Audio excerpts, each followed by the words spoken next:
Okay, so afternoon's resource person has been joined this Zoom meeting. I request to participant please introduce afternoon resource person Nitin Labhane sir. Who is this participant for this task? Roll number 10, sir. Row number 10. Row number 10, are you there in Zoom meeting?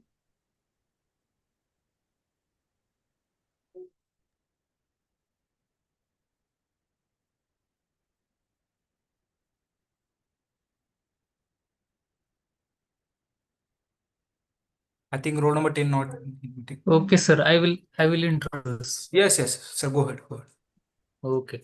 Uh, Good afternoon, everyone. I am Dr. Maske. On behalf of UGC MMTTC, Dr. Babasaheb Ambedkar Marathwada University, I would like to welcome our resource person, Dr. Nitin Labhane, sir. He is now Professor and Dean of Research and Development Cell, Department of Botany, Bhavans College, University of Mumbai.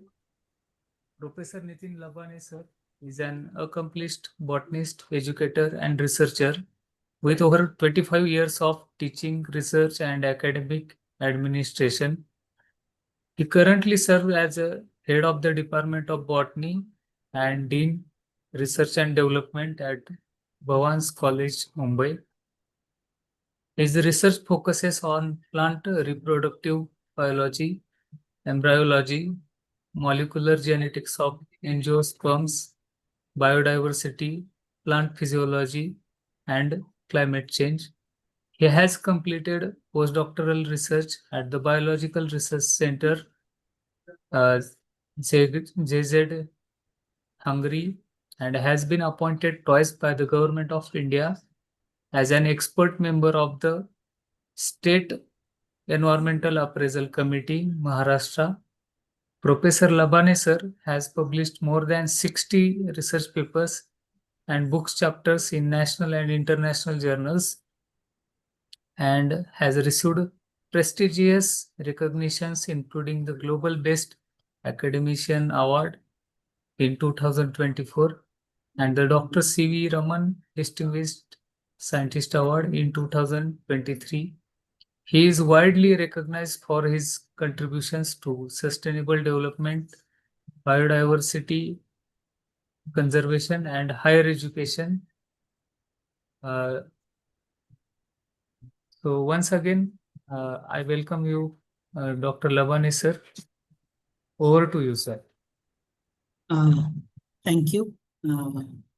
I don't know the name, but I think first of all I should thank the Dr. Babasaheb Ambedkar Marathwada University for giving me the opportunity to be there with you all people, and especially a special thank to Dr. Prabhakar Undre sir, who has been kind enough to give me this particular opportunity. To be very frank, the very title which is on the theme on which the sustainable development and climate responsibility in higher education, the theme that has been thought about is very pertinent, very important, and very unique, I will say, right, in today's scenario, right? So what I will do is that I divided this particular session into 2 to 3 topics, subtopics as such. I think the sir will give you the brief of my talk also. To be very frank, I will be trying to share my experiences. Most of the things you people know it, but my job today here will be to recall the things which we already know it, and after knowing it, it is very important for everyone that this is not one man's job out here. So to prove this point, I will take you through different sessions as such. And during this session, I think we will try to learn more from each other, right? Because I had been there as an did my postdoctoral visiting scientist from the Center for Excellence at University of Szeged. And thereafter, I went there as a visiting scientist. So whatever my observations are there when I visited the Europe and visited several other countries. So whatever that is there, my observations, I will try to help you out. Along with that, I am also working with the government of India for the state of Maharashtra as an expert member for appraising the various projects where environmental clearance is required. So I will try to throw the light on that also. My experiences in that committee and what I contributed being there as a member of that particular committee, because that is the reason why when you look at that session one, government policies in India and abroad, right? And second session is regarding individual responsibilities and higher education vis-a-vis with sustainability. So we are going to see the origin of this particular concept, because today, even though we are attending this sustainable development, then what are the different things, perspective we need to address today's problem, we all try to study it together, right? So many of the things I try to get it from the internet, so you can also get it from the internet. The only thing is that I'm trying to put all the information that is there available, either in the form of policies, either in the form of the government directives, right? I had put it in this particular presentation. So once again, thank you all for giving me the opportunity. So without wasting any much time, let's try to address the topics that has been given to us, and what the very nature for which we are doing this particular refresher course. Okay, so, okay, you can see my second slide. Yes, can you see my slide? Anyone? Can you see my slide? I had changed the slide. Yes, sir. Yes, sir. Okay, so this is a case study of a Beijing, right? The capital of China. Right now, this is the scenario which has been there uh, in 2020s, right? So last 5 years or 6 years back, this was the scenario, right? If I had not written here the case study of Beijing, you would have said that, sir, this is the issue which is very common in India also, right? Since I have written here that it is a story of Beijing, then you are saying that, okay, this is related to China, right? But this is a study which has been world over acclaimed. You will get to know when we reach to the fag end of this particular story. But just to give a glimpse that, okay, this is considered to be the one of the most polluted cities in the world. Basically, the China was basically been screwed up, and they were been thrashed in the world, saying that, okay, China is the world capital. Its capital city is considered to be the world's most polluted capital of world. This is how the people used to score a point over China, right? And you can see that the case was so severe that people every day when they used to go out of their house, they have to wear mask, right? And you can see the cars and all that, the people, the visibility was not more than 10 feet, right? Now, this is the case with every other countries as such, or with every other city as such, right? Now, just to give a glimpse of what it means, just look at this, right? That was Beijing. The very recent, I was talking of Beijing, I was trying to give a reference of around 2020, right? Right, where when this story was published in Times of India, right? It is not nothing which has been hidden as such. But today you will say, sir, वो तो 5 साल पहले की बात है, 6 years before that was there. But let's look at this particular story, right? As per the world leading newspaper like Reuters, it says that more than 10,000 excess death occurred till June heat wave. Now, this is the wave that is happening in Europe.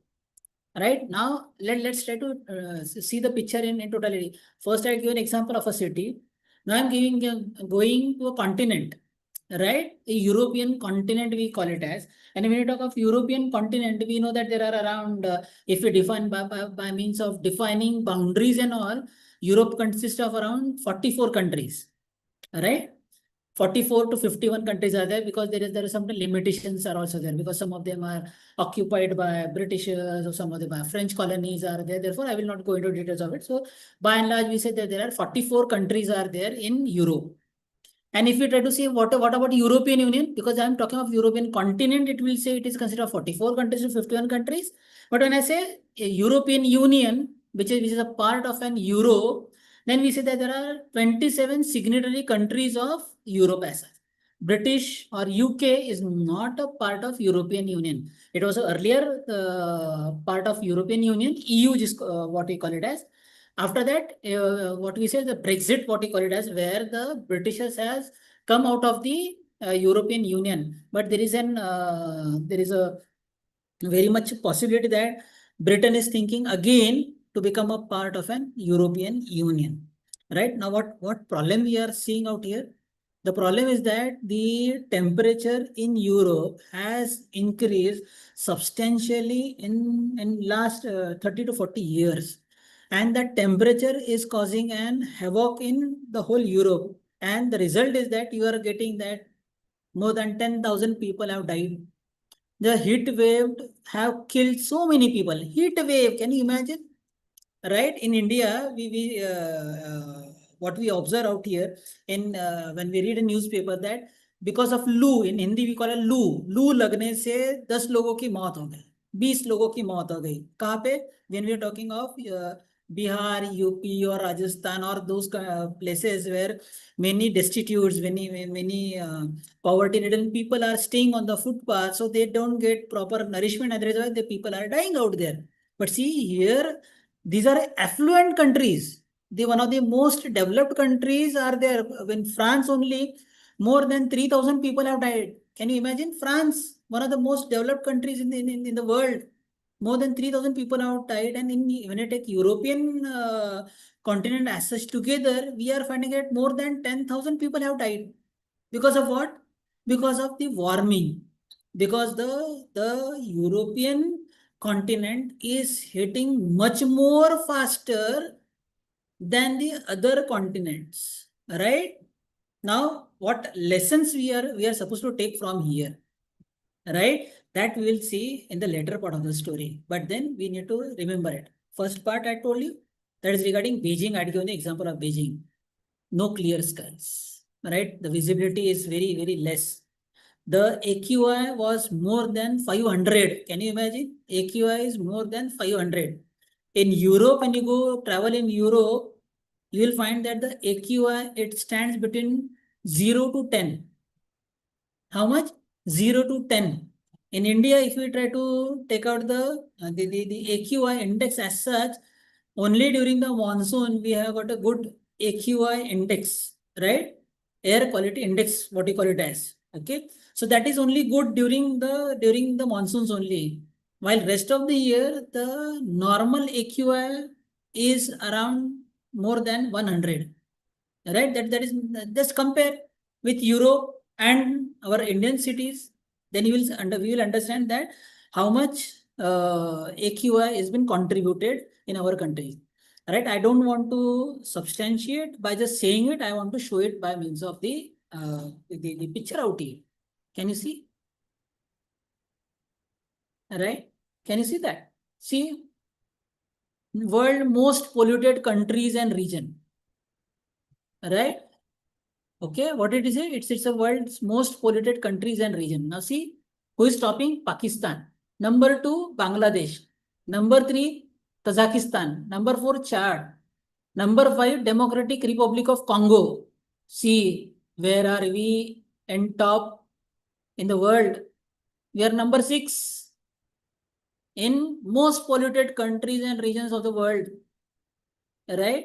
See, the moment we say that we are a superpower, we want to become $3 trillion economy, blah, blah, blah, blah, blah, we want it achieve. But at the same time, are we going to take care of these aspects also?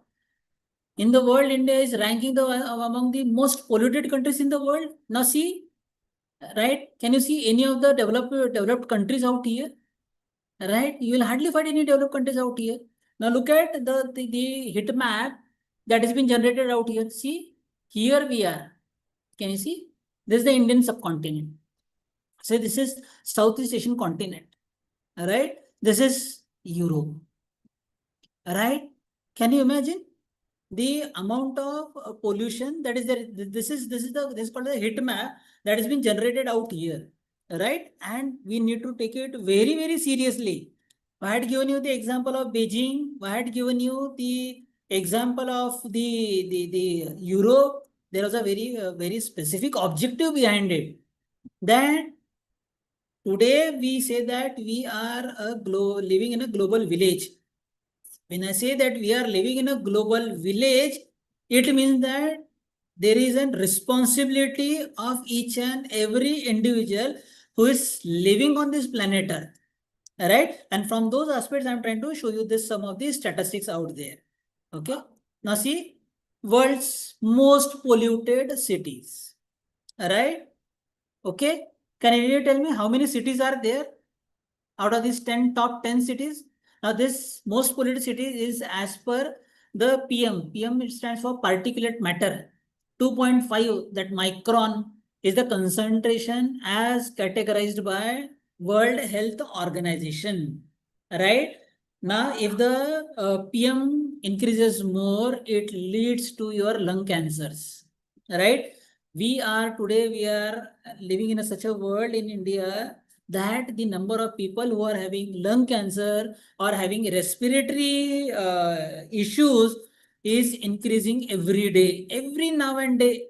I had not seen if you just look around you, you will find that there is not a single family out there who is not suffering from either the cough, cold, or fever. Right? I will tell you, I'll share my own experience out here. When I was in Hungary, I was there for around 1 year. Right? In that whole 1 year, I never had a headache. I never had fever. I never had cough. Never had. Then if I try to analyze it, then I came to know that the AQI is between 0 to 2. Either 0 or 1 or 2. Right? But here, the moment I am here, because for the last 30, 40 years, I am staying in India. Every year, in every season, I am getting headache. Once in a week, I will get headache. Right? Once in every season, like we say that summer, winter, and rains, every season we will have either cough, cold, fever, blah, blah, blah, blah, blah. Something will be always be going on out there. Right? So this is all related to your pollution. Right? Can anyone tell me how many cities you find in this the world most polluted cities? 1, 2, 3, 4, and 5. Is it the thing of prestige? Is it a thing we should boast about it? We should be proud about it. Is there anything we should be proud about it? Right? These are the things we need to work on. Right? So out of the 10 most polluted cities in the world, India is having the 5 cities, right? Or 6 cities out there which are most polluted. So I think we need to work on it. Right? When I say we need to work on it, why I'm saying we need to work on it? For this particular reason only, I had given you the example of Beijing and also given you the example of the whole continent that is of Europe. Right? So this is how this is a very serious issue, very serious issue. Right? Just don't think this is just a refresher course in your sustainability and all, but if it is an individual responsibility, I will try to address that particular issue as such. Right? Now, why this conversation matters in higher education? I think when a university is taking a refresher course, right?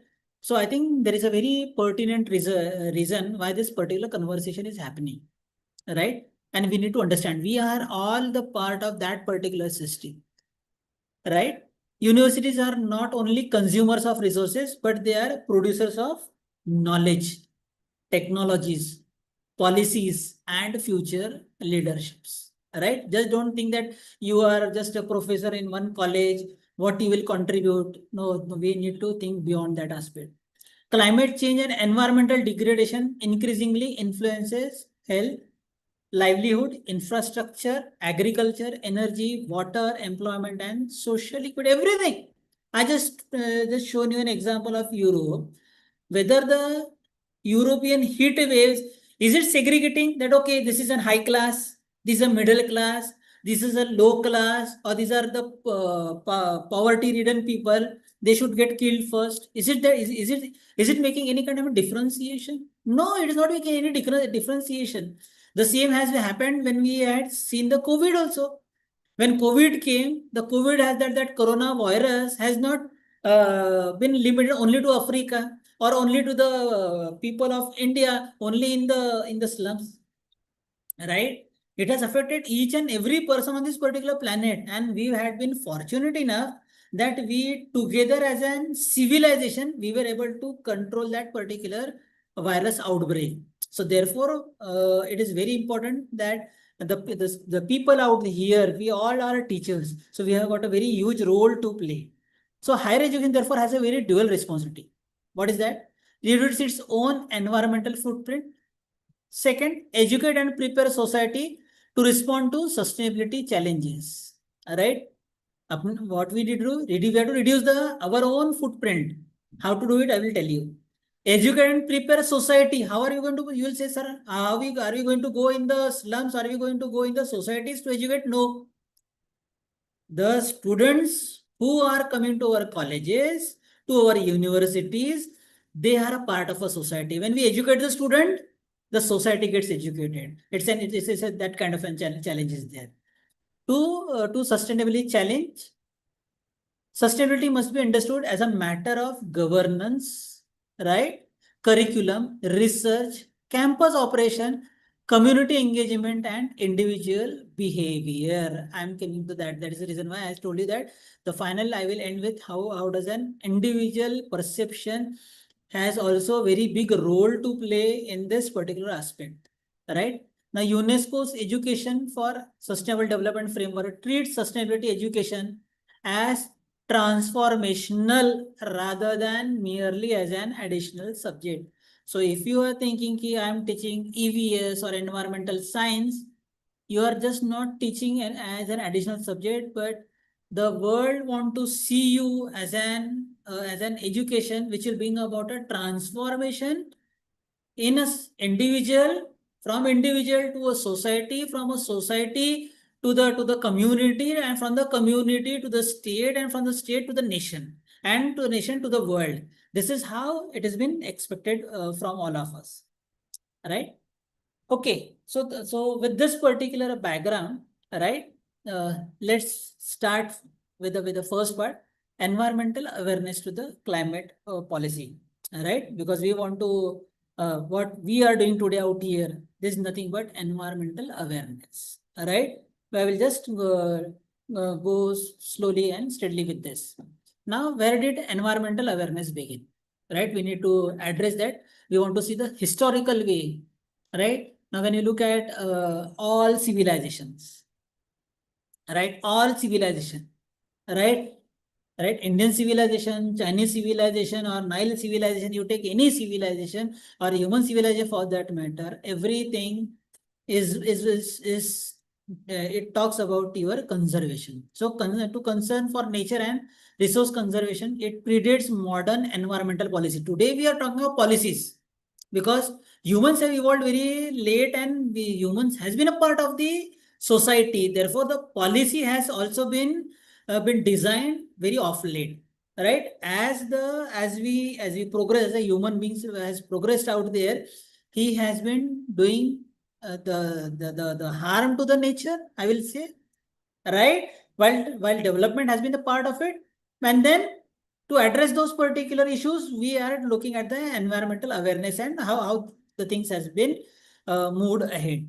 So modern environmental governance, it emerged largely from industrialization, right? People found that when the industry come up, right, then they say that okay, the coal is burning, The smoke is coming and that smoke is falling on the nearby fields and the crops are getting destroyed. Then people say, oh, when we use coal as a resource for industrialization, it is having a that effect. So what we talking thought of now? Okay, instead of coal, can we have some other substitute for it? Right. So what we are talking about? We are talking of environmental governance. Now, how it has come from industrialization, urbanization, pollution, resource depletion. Now, when we say that, why are we going for alternative resources? Because we realized it that the coal or those renewable source of energy, right, are right, whether they are going to be renewable or non-renewable. If they are non-renewable, then and if you're going to use it indiscriminately, then we'll say that it is a non-renewable source of energy as such. Right? The resource is going to be depleted. And if you're not going to have coal or oil, then how are we going to function? Right? So that is resource depletion, biodiversity loss, because when we are making road, railways, industries as such, then we are also facing biodiversity loss, public health concern, right? All development or one form of development, it always has some or the other effect on the public health. So all this has related to the environmental governance. Increasing scientific understanding of ecological systems, right? How does the environment begin? Right? These things are happening, the depletions are happening, pollution is happening, industrialization is happening.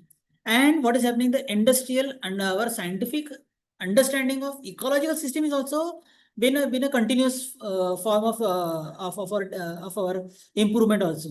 So during the 20th century, environmental concerns increasingly shifted from local conservation problem to global environmental risk. Right? If you try to make it here, what we used to do we used to address the problem. Okay, we should not cut the forest. So we are having a chipko movement. We were some lakes were been or some forests were destroyed. We used to say that no, we don't want to cut the forest. What I'm talking, we are talking of the local issues. But then that local issues, why destruction of this particular forest or this particular trees, what will happen? We are started to shift from local conservation issues to the global environmental risk. The post-World War II saw increasing international attention to the relationship between economic development, natural resources, and environmental quality. Right? Now, post-World War II, right after 1940s, when the 1939, when the World War started, and then by the end of World War, we understood that what are the difficulties and what kind of an havoc has happened in the world, right? So United Nations identifies 1972 Stockholm Conference as a major turning point in international environmental politics, right? Try to understand this. International environmental politics. Environment has been the part of the manifesto of the developed countries, right? From last 30 to 40 years or 50 years before that, right? It is a part of their election manifesto that I will do this to improve the environment in that particular region, right? That thing is still missing us, right? Therefore, from that aspect, the Stockholm Conference of 1972 is very important, right? Then the scientific foundations of climate awareness. So the climate awareness, when we talk of the Paris Agreement, right? The Paris Agreement is very recent, because when you talk of Paris Agreement, it was signed in 2015. So don't think that the climate awareness is a part of your Paris Agreement, right? Scientific understanding of atmospheric processes and greenhouse gases developed progressively over the 19th century, right? Right. By later 20th century, scientific evidence, all this is there. What is important is that the problem shifted from singular issues, right? What is that singular issue? Right, as I told you, that destruction or the formation of some ports, formation of destroying a certain forest area, right? Planning new industry in the core zone of the forest, right? Now it has shifted from a singular issue to public policy and instrument and international diplomacy, right? That is very important, right? Like the creation of Intergovernmental Panel on Climate Change, IPCC, right? When I try to see it, it was formed in 1988. It represents an important institutionalization of climate science within international policy. Today, India is also having an international policy that what will be the policy towards Pakistan? What will be our policy towards Bangladesh? What will be our policy towards US? What will be our policy towards European Union as such? So we have got an policy document from from politics point of view, right? But here, breaking those particular boundaries and institutional of on climate science and international policy was done in 1988, where the climate change was at the forefront, right? And was considered to be very important, breaking those particular barriers. So IPCC's first assessment report in 1990 constituted the scientific basis for negotiating an international climate convention. So that is very important, right? So what we have done, we are just looking at the different aspects in which the development is going on, right? Okay. So there are certain milestones are there, not taking each and everything. What I'll be talking about the certain milestones that has happened to understand this particular issue. Then I will come to the higher education and what is the responsibility of individual. So in 1972, Stockholm, it is a major turning point. Why it is a major turning point? Because United Nations Conference on Human Environment has happened in Sweden, right? I had given you the dates also in June 72. First major United Nations conference to make human environment a central international policy issue. Try to understand that. We are all talking of peace and all these things, but then that peace is there. But if the environment for peace is not there, it is not going to serve the purpose, right? So basically, we produced the Stockholm Declaration with 26 principles and action plan were taken. And one of the most important thing is that United Nations Environmental Program, right? It was established in 1970, UNEP, that we call it as United Nations Environment Program. Now we are talking of an world perspective. How does the various countries sitting together at an international level, how they are trying to bring about a dialogue with respect to environment, right? When we talk of environment, then it will come the climate change, and one of the aspect is your sustainability. Right? And this Stockholm conference was important because it also marked an dialogue between industrialized and the developing countries. Earlier, whatever that was thought upon, right, whatever people were working on, right, they were all been working on in a very secluded way. Secluded means what? The developed countries were looking at only their issues, and they were not trying to take into consideration the issues that are there in the developing countries, right? So here in 1972, the Stockholm Conference, the dialogue between industrialized and the developing countries started, right? Just to put into the lifeline kind of a thing, from environmental protection to sustainable development, if you try to see it.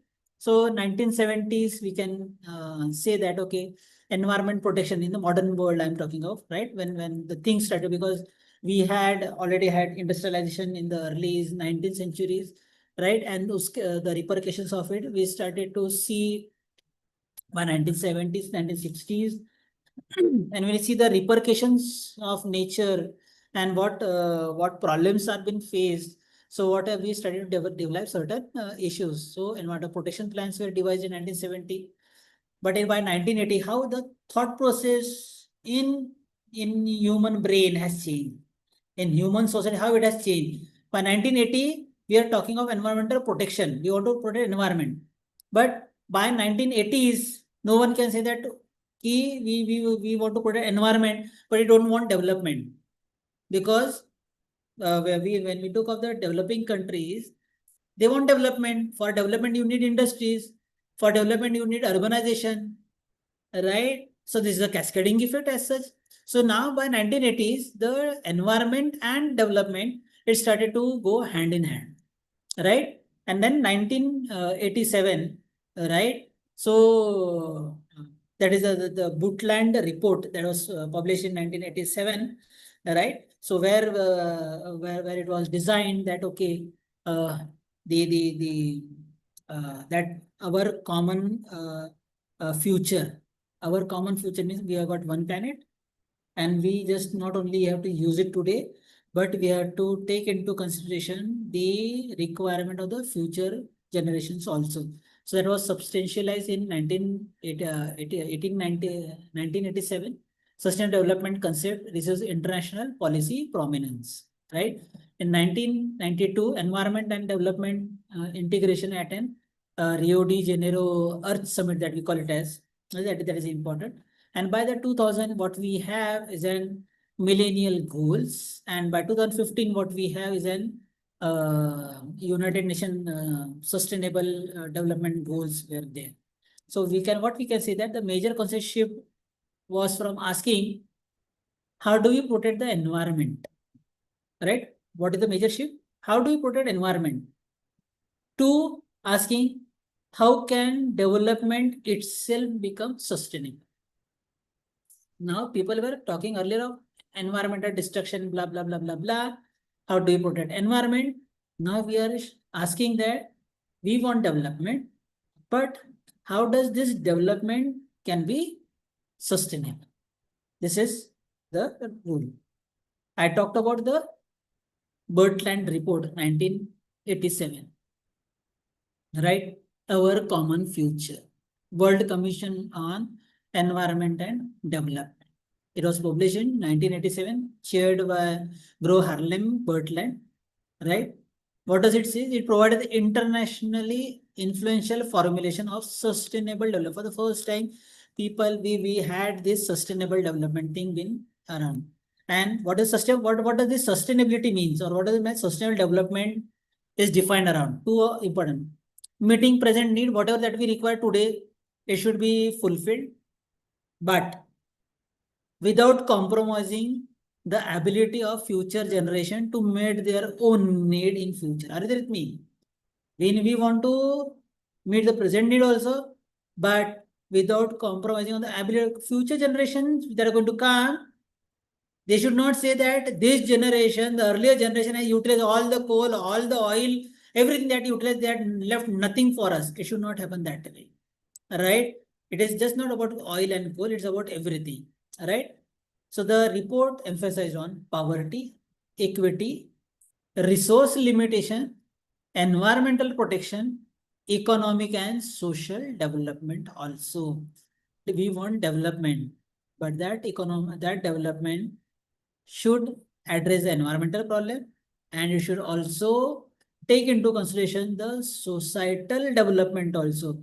The person who is at the grassroots level, he should also feel that okay, that development is having a positive impact on him, right? So that is what the Birdland Report 1987. It established sustainable development as an approach requiring integration rather than separation of environmental and developmental policy, right? It says that it is not just a singular thing. It's not, the environmental issue is not a singular thing. It cannot be addressed in a one way. There is not one way solution to it. When you talk of the sustainable development, you see, you will find this is a three-dimensional way of sustainable development, right? We need to take care of the environment. That is what? Climate stability, the protection of biodiversity, water issues should be minimum, land is to be conserved, mati manus, what you say, energy, pollution control, and resource conservation, right? It has got all this is linked with the economy. It is also linked with the society or social aspect, like the grassroots level person out there. When it of the society, social aspect, equity, health, education, poverty reduction, inclusion, and intergenerational justice, intergenerational justice. It means that from one generation to another generation, without compromising on the future generational needs, we have to bring about the today's development. Right? That is that is what. So that is central principle is what?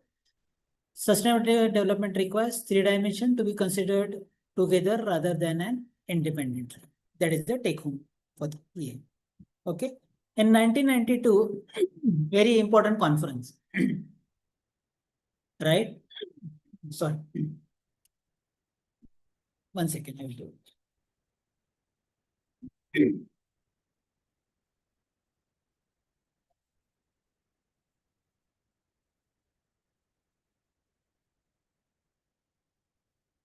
Right?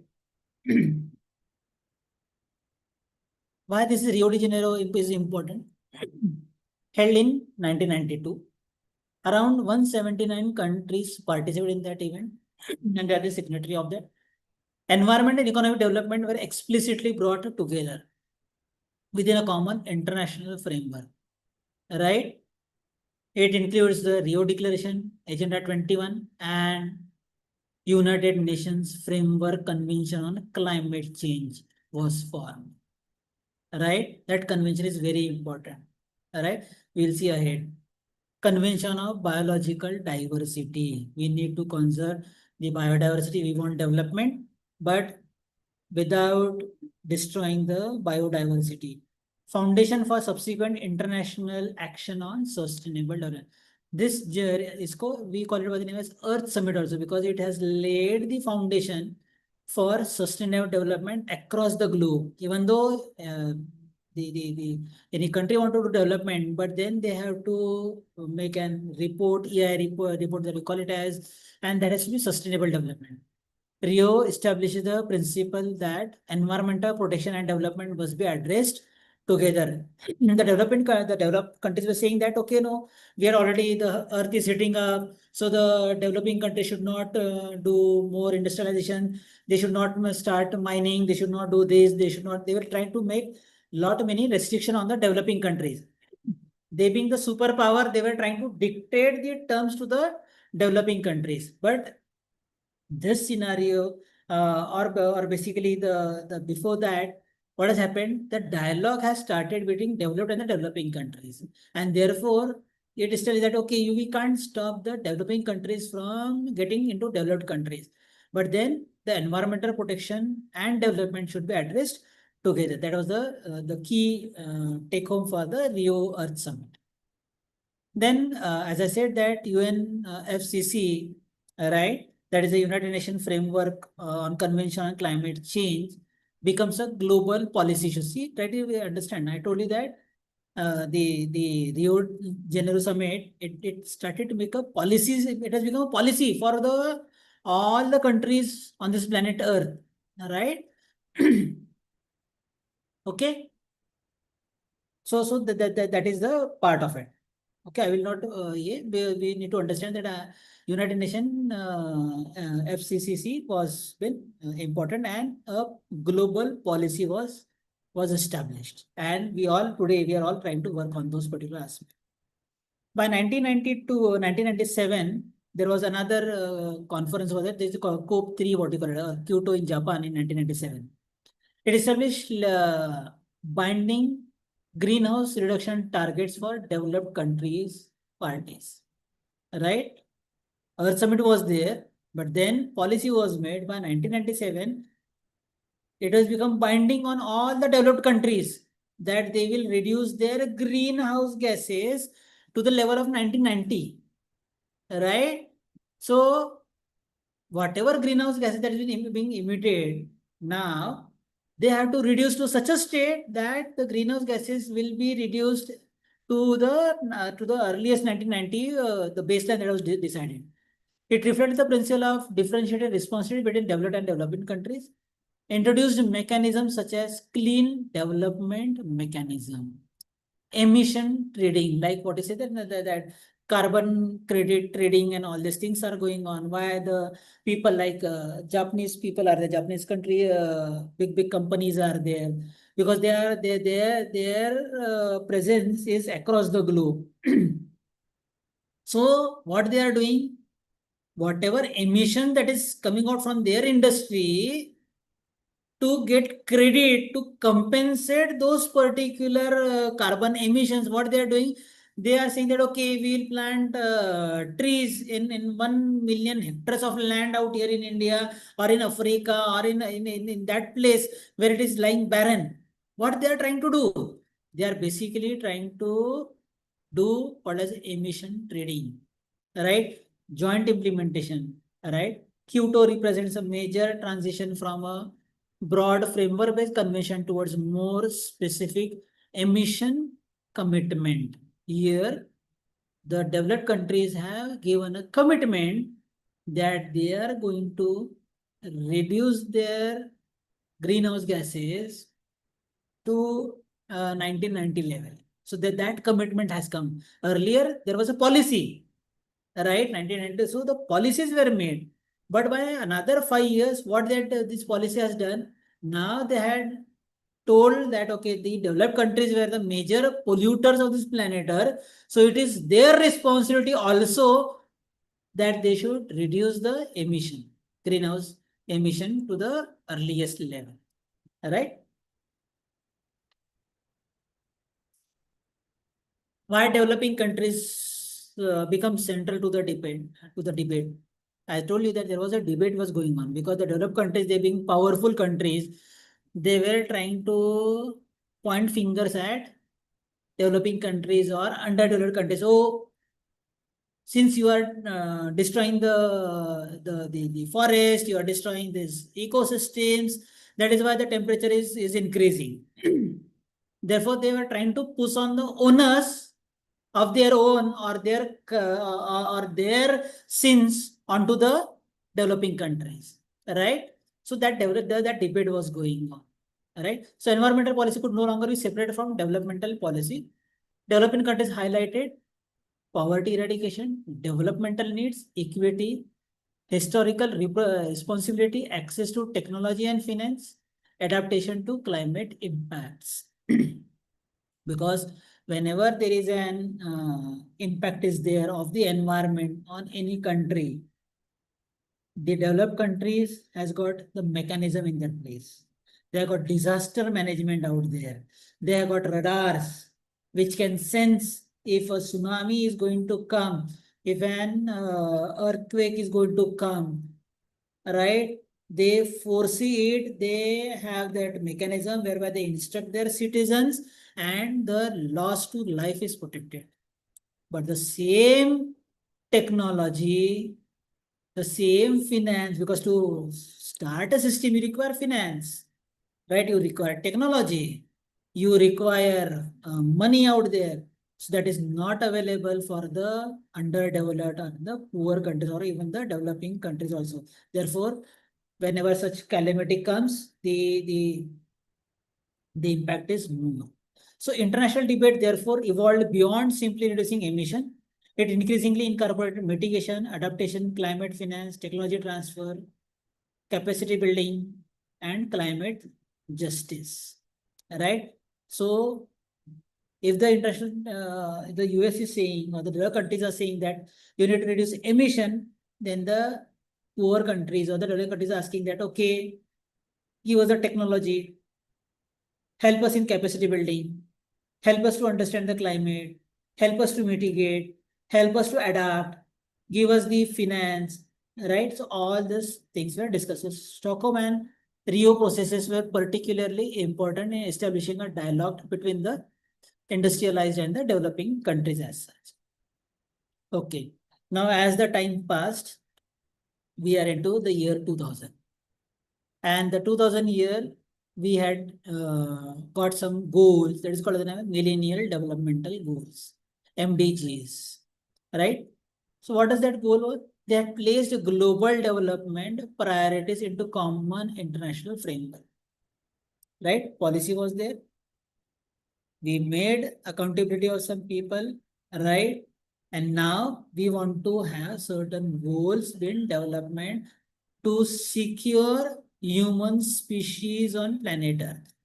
It is as simple as that.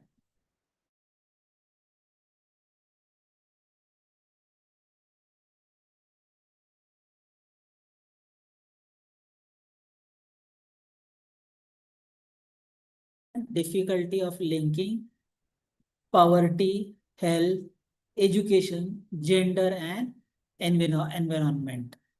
Right? So that was also the issues out there. Therefore, when we look at those particular aspects as such, right, we understand that post 2015 framework therefore moved towards a more integrated model of sustainable development. So this is regarding 2000.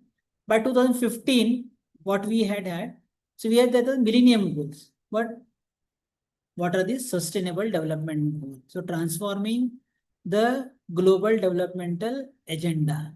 So in 2015, United Nations adopted 17 sustainable goals. Mostly somebody might have speak on it, but I'm just giving an overview of that. I'm not going to go in details of this. I'm giving a passing remark on this, right? And there have around 169 targets are there. So what it says, sustainable development goal apply to all signatories rather than being restricted to developing countries. It is just not the job of only underdeveloped or poorly developed or developing countries to address this. This is rather binding on all the countries.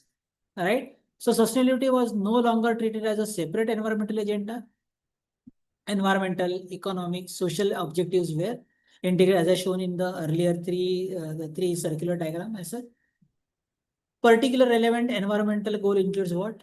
SDG 6, clean water and sanitation. 7, affordable and clean energy. This requirement is a requirement of each and every country. Sustainable cities and communities. Right?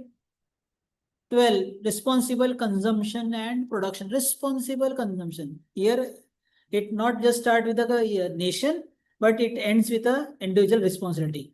Climate action, life below water, and life on land. So these are what some of the sustainable development goals. Right? And as I said, I had given you the passing remark that people will say that okay, it was the Paris Agreement, right?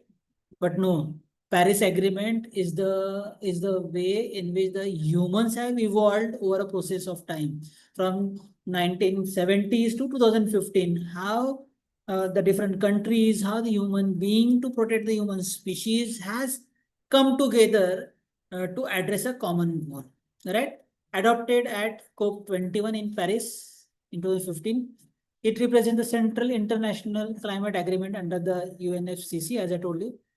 Establish the global temperature goal of, yeah, important. I told you that the initial picture I shown you regarding European continent holding warming well below 2 degree, right? Pursuing efforts to limit warming to 1.5 degrees centigrade. See, the temperature rise by 2% is creating a havoc in the European continent, right? We need to slow down that particular process. All right. So how we can do it? It was been said in the Paris Agreement. Introduce the framework based on nationally determined contribution NDCs. Emphasizes on mitigation, how to overcome it, adaptation, finance, technology, capacity building, and transparency. You just can't fool each other. The various top companies of the world, they can't say that okay, we had planted 10 million trees in India. United Nations is asking, show me the documentary proof. Show me the documentary proof for the last 10 years where it was there, what was the height of it. Show me with the help of GIS, GPS unit, you show me that thing. Right? Right? What are we talking about? We are talking of transparencies. Right? So their accountability is more important. Those people who are working on carbon credits and all, they will understand better, but then we need to understand this also. Article 12 recognizes importance of education. Right? That is the reason why we are all sitting together. Training, public awareness. What we are doing out here, what I'm saying, what I'm trying to do is that I'm trying to create a public awareness and public participation. What you people are attending, why are you attending this? This is nothing but public participation in climate action, right? So this is the first part of my story, right? Can we go ahead? Sir, can we go ahead?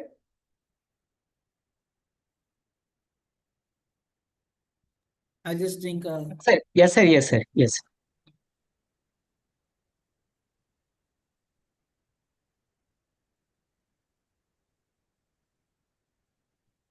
Okay. So let's understand. We had seen the problems.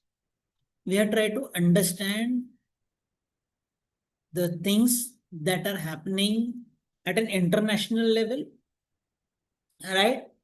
That's the reason why I talked of United Nations, I talked of UNEP, I talked of the various the conferences which United Nations has taken place. Now we will try to understand what do you mean by environmental impact assessment, why it is necessary, and how it has evolved over a period of time. Right? Okay. What is this environment impact assessment? I am a part of that committee, basically, for Maharashtra. A systematic process to identify, predict, and evaluate the likely environmental consequence of a proposed project before major decisions are made. All right. What is the environment impact? To make it very simple, I will say that when I want to start a project, if I want to start a mining out here in Maharashtra, I want to start a mining in Gadchiroli, right? Because I know that Gadchiroli is having a very good resource of minerals. Then I need to do an environment impact assessment. If I start mining out there, I know that on the top it is having a Tadoba forest out there. The whole Tadoba forest might go down. Chandrapur, it is there, or the tigers which are critically endangered, they might also be in here. If it's in Gadchiroli, then what will happen? The tiger movement will be stopped out there. How will it move to the other states as such? Because tigers move in certain corridors, right? What type of biodiversity is going to get lost? How it is going to affect the tribals who are going to stay there? What is the effect of that development on the neighboring region? How it is going to impact socially as well as politically also, right? That is what we called by the name as an environmental impact assessment, right? So this is the EI. So EI stands for connects development with environment protection and sustainable decision making. We need minerals, critical minerals, right? Why is Ukraine and Russia are fighting against one another? They are all basically fighting for critical minerals, including the fuel, right? So there is a very big dialogue is there. So that there is not a part of our here, but then we need to understand that. Core question, can development takes place while minimizing harm to people, ecosystem and natural resources? क्या अपन कर सकते हैं क्या? That is a core question out there. Why did EI emerge? I told you the definition of EI, environment impact assessment. Assessment of a damage on the environment because of the starting of one or the other project we call by the name as environment impact assessment. But the question is that how does this particular concept emerged? Rapid industrialization and infrastructure development created increasing pollution and ecological pressure. We all know that industrial revolution, it has taken place in the European continent, right? Now, when we say that the European continent has witnessed the industrialization, today we are seeing its effect. More industrialization, more carbon dioxide release in the air, and more environmental damage has done.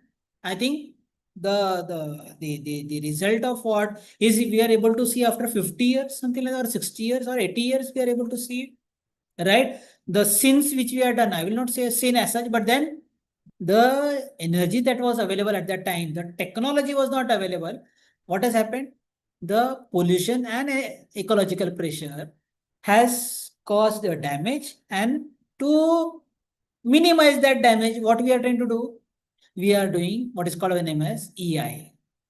Environmental movement in 1960 increased public awareness and demand for accountability. Right?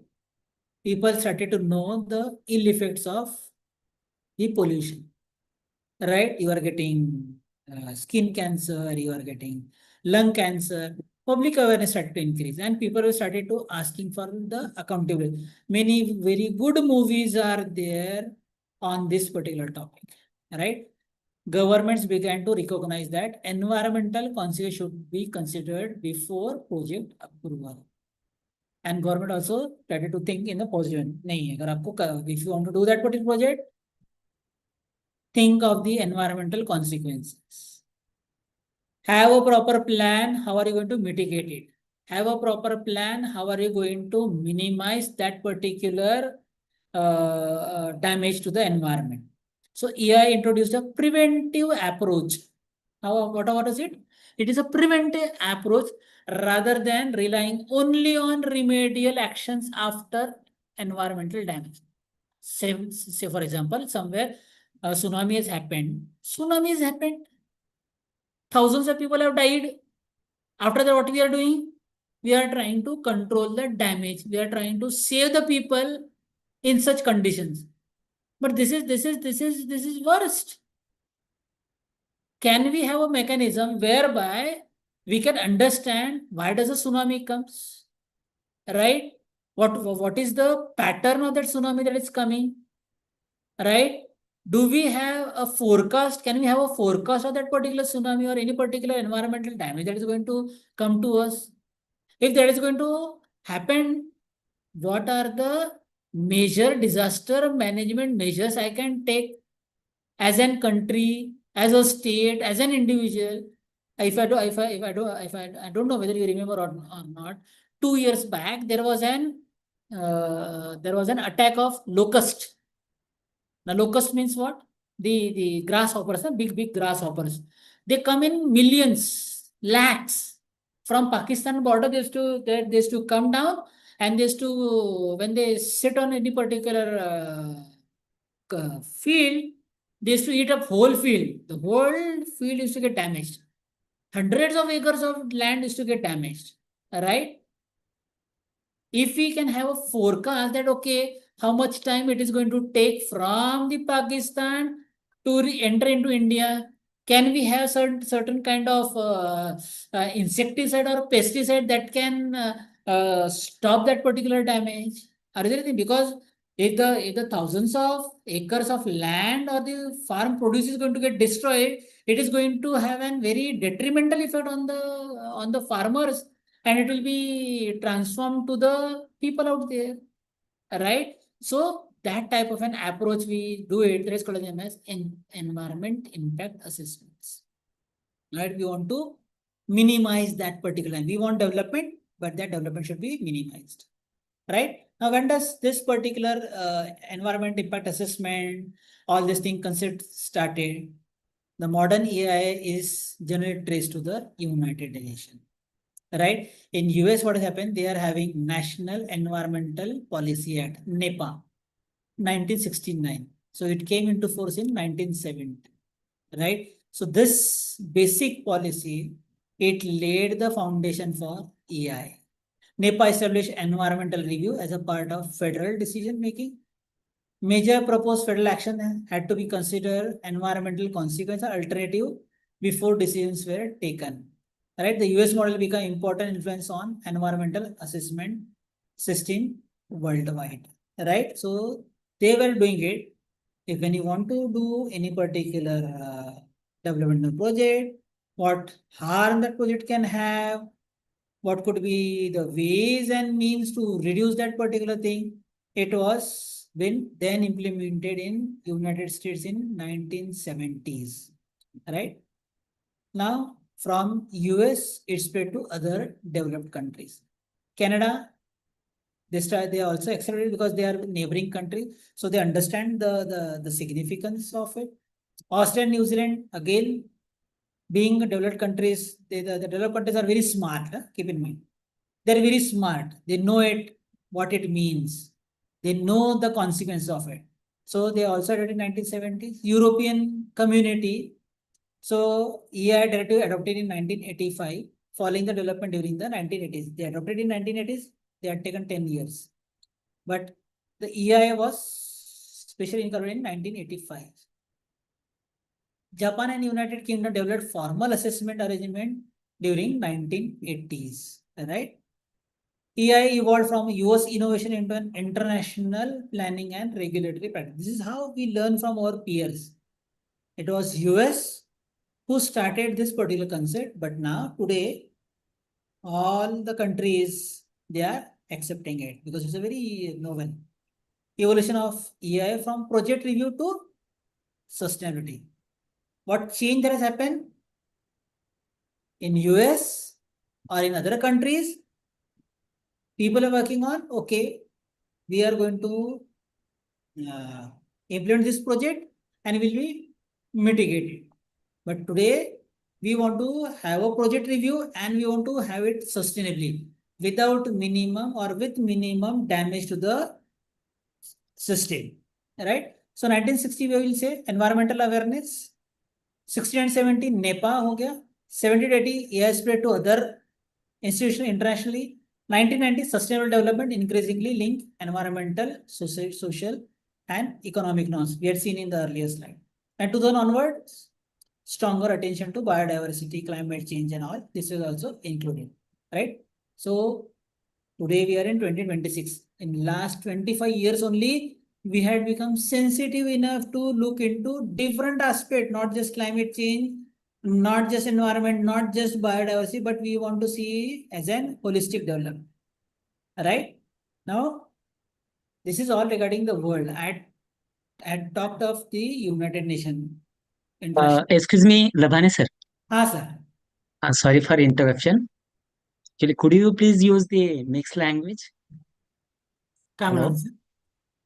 Mix language use करता आली तर, कारण काय आहे की वेगवेगळ्या academic डिसिप्लिनचे आहेत आपले पार्टिसिपंट. चालेल, मला तुम्ही आधी सांगितलं तर मी केलं असतं. चालेल सर, काहीच इश्यू नाही.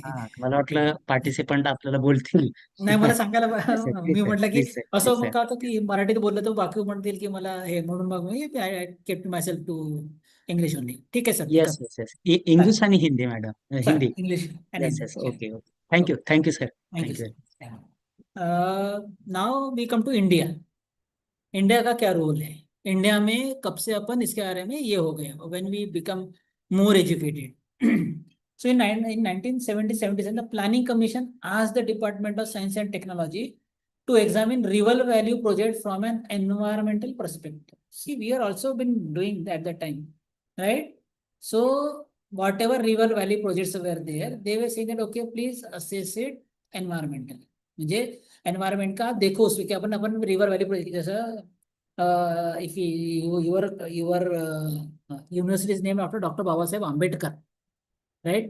One of the very important theme that was given by Dr. Baba Saheb Ambedkar was that he thought of interlinking of the rivers. Right? Why interlinking of rivers? Because different rivers swells at different times. When there are floods in Assam, there are dry out here in the central part, right? And if we can interlink those particular rivers, we can very well use the resources, the water resources in the drought-prone regions of Marathwada also.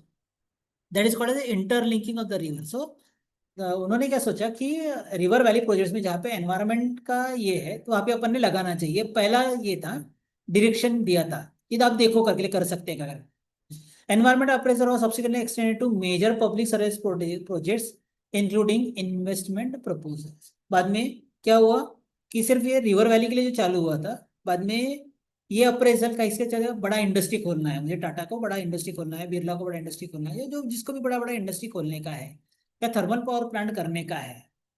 ठीक है, because in India we are got large number of thermal power plants and hydro electric power plants, and to make that thing huge amount of land has to be taken into consideration.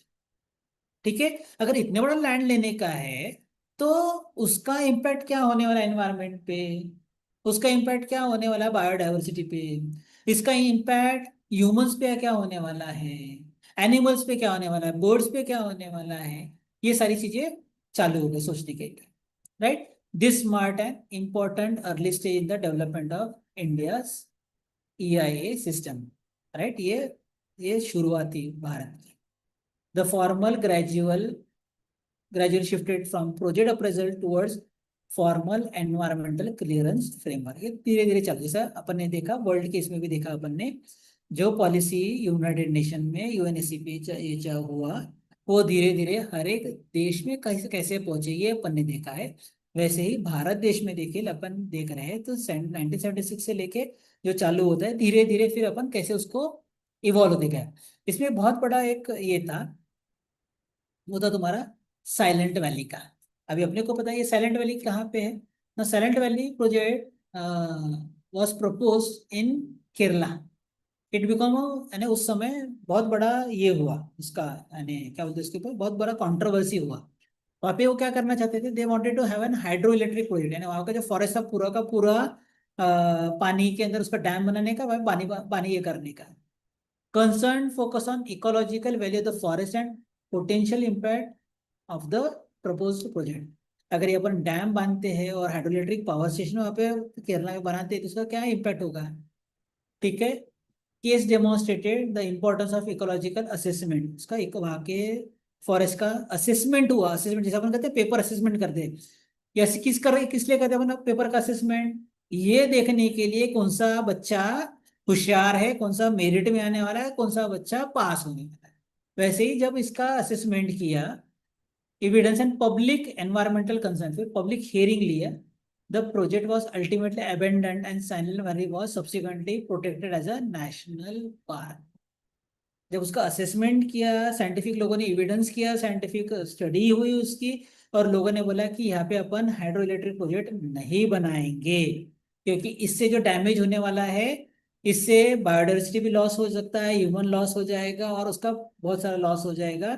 उसकी जगह that forest was protected, और उसको आज अपन silent valley project के नाम से अपन उसको जानते हैं, ठीक है सर। सो अगर अपन इंडिया का EI का अगर अपन जर्नी देखेंगे तो अपन ने, जैसे मैंने बोला कि 1976-77 में अपन ने बोला, जैसा कि उन्होंने गवर्नमेंट ने बोला था department of science and technology, कि भैया जहाँ पे अपने को रिवर बेसिन्स बनाने के हैं, डैम्स बनाने के, तब उसका एनवायरमेंटल अप्रेजल करवाइए कि उससे कितने लोगों को कितना फायदेमंद है ये प्रोजेक्ट। प्रोज एंड कॉन्स अपन बोलते हैं ना, वैसे कि फायदा है या नुकसान है, अगर फायदा ज्यादा है नुकसान से कम तो अपन उसको आगे ले जाएंगे। That is there. Silent Valley ये तुम्हारे 1980 का प्रोजेक्ट है, जब केरला में जो उन्होंने बोला कि नहीं इसमें नुकसान ज्यादा दिखा अपने को और फायदा कम दिखा, इसलिए वो अबैंडन हो गया और वहाँ पे आज अपन उसको नेशनल पार्क बना लिए। 1986 में अपन ने एक एक्ट बनाया जिसको 19 एनवायरमेंट प्रोटेक्शन एक्ट कहते हैं। 1994 में पहला अपना EIA नोटिफिकेशन आया, राइट, वेरी वेरी क्रूडफुल। Then in 2006 we have got a revised EIA report. और जब हम आज की स्थिति में देखते हैं, जिस कमिटी में काम करता हूँ, EIA increasingly linked with sustainability, biodiversity, climate responsibility and public participation, ठीक है। तो आज अपन जब एनवायरमेंट इम्पैक्ट असेसमेंट देखते हैं तो अपन वहाँ पे सस्टेनेबिलिटी को और डेवलपमेंट को अपना प्राइम पर्पस है अपना देखने के, ठीक है। तो अगर मैं इसको अगर शॉर्ट कर दूं, लीगल और रेगुलेटरी माइलस्टोन अगर अपन देखते हैं तो 1986 में अपना पहला ये एनवायरमेंट प्रोटेक्शन एक्ट बना, ए ब्रॉड स्टेचुटरी फ्रेमवर्क बना फॉर एनवायरमेंटल प्रोटेक्शन के लिए, ठीक है। 1994 में EIA नोटिफिकेशन, जिसको एनवायरमेंट इम्पैक्ट असेसमेंट कहते हैं, 86 में नहीं था, असेसमेंट स्टडीज का नहीं था। यहाँ पे अपने को असेसमेंट करना है एनवायरमेंट का, प्रोजेक्ट का, और फिर environmental clearance becomes mandatory for specific projects and certain expansion and modernisation activities के लिए तुमको कंपल्सरी कर दिया गवर्नमेंट। अभी अपन जो फॉलो करते हैं that is a 2006 EIA notification है, राइट, जो इम्प्रूव्ड वर्जन है 1994 का, क्योंकि देखिए 10 साल में बहुत सारी चीजें चेंज हो गई, राइट। टेक्नोलॉजी चेंज हो गई, देखने का नजरिया चेंज हो गया है। तो नए इसमें अपने को नया चीज कैसा अपन ये कर पाएंगे, और अपने को बहुत ज्यादा दिख रहा है कि इफेक्ट क्या हो रहा है, क्लाइमेट चेंज का इफेक्ट दिख रहा है, राइट। तो अगर ये नोटिफिकेशन अगर अपन देखते हैं तो उसके अंदर में दो कैटेगरी के प्रोजेक्ट्स आते हैं। कौन से? एक है तुम्हारा category A project, that is a large scale highly polluting और कॉम्प्लेक्स ऑपरेशंस आते हैं, जिसको अपन ए कैटेगरी प्रोजेक्ट है, जैसे मेजर थर्मल पावर प्लांट से, लार्ज माइन से। तो इसका अप्रूवल मेरी कमेटी नहीं देती है। इसका अप्रूवल लेने का है तो आपको दिल्ली जाना पड़ता है, appraised at a national level by the impact assessment agency called as an expert appraisal committee, EAC कहते हैं उसको, ठीक है, राइट। और उसमें मैंडेटरी एनवायरमेंटल क्लियरेंस चाहिए ही चाहिए आता है। अभी हमारे पास कौन से आते हैं? हमारे पास आते हैं कैटेगरी बी प्रोजेक्ट्स आते हैं, right. Moderately polluting and smaller scale operations वाले जो प्रोजेक्ट्स है वो स्टेट के पास वो पावर दिए हैं, जिसको अपन कैटेगरी बी प्रोजेक्ट्स कहते हैं। Appraised at the state level by the state level environmental assessment committee SIA and the state level expert appraisal committee, ये कमेटी का मैं मेंबर। लास्ट टाइम जब I was appointed in 2021, right, in the last it is a term basis, it is a member can be appointed only for 3 years. So in 24, in last 3 years, we had seen to that around 10 lakh trees were planted out there in Mumbai region. Mumbai में MMR reason देखता हूँ, तो उसके अंदर हमने 10 lakh trees हमने डालने के लिए कोशिश किया। वो बोला है किसको? बिल्डर्स को बोला है, हाउसिंग सोसाइटीज को बोला है, कंसल्टेंट्स को बोला है, ठीक है। तो वो देखते हुए मोस्ट वाली हमको इस बार हमको we had been given an extension of another 3 years। We I was renominated for the second term also. So यहाँ पे दो प्रोजेक्ट्स हैं, यहाँ पे इम्पैक्ट असेसमेंट स्टडी लगता है, दूसरा जिसको पब्लिक कंसल्टेशन लगता है, ईआईए नहीं लगता है, राइट। तो अगर अपन इसका ये करेंगे तो स्ट्रॉन्गर रेगुलेशन से बेटर एनवायरमेंटल डिसीजन है, और अपने को सस्टेनेबल इंडिया बनाने का, राइट, शाश्वत भारत बनाने का, ठीक है। तो ईआईए क्या कर रहा है? अपने क्लीनर और हेल्थियर फ्यूचर के लिए क्या करना चाहिए, क्या नहीं करना चाहिए, इसके बारे में अपन सोच रहे हैं, ठीक है। So here I come finish with the first 2 parts of the presentation. If you have got any queries, we will address that, and then in if you got anything to ask to be continued out here, we'll ask, otherwise I will continue with the next part of it. Sustainable development and climate responsibility in higher education. So here onward I will speak on those particular frameworks. Sir थांबायचं आहे की पूर्ण घ्यायचं आहे परत? सुरू करूया sir, continue. Continue करूया ना, म्हणजे हाँ यस सर. लोकांना ज्यांना विचारते शेवटी विचारतील मग, बरोबर सर? हाँ बरं असेल तर विचारतील. पार्टिसिपंट कुछ है आपके कुछ डाउट्स तो आप पूछ सकते हैं सर को, otherwise he will continue the next session.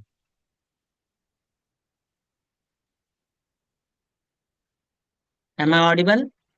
Yes sir.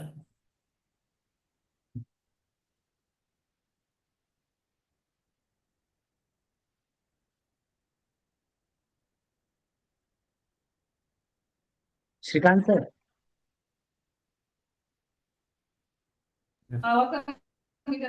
Yes, sir.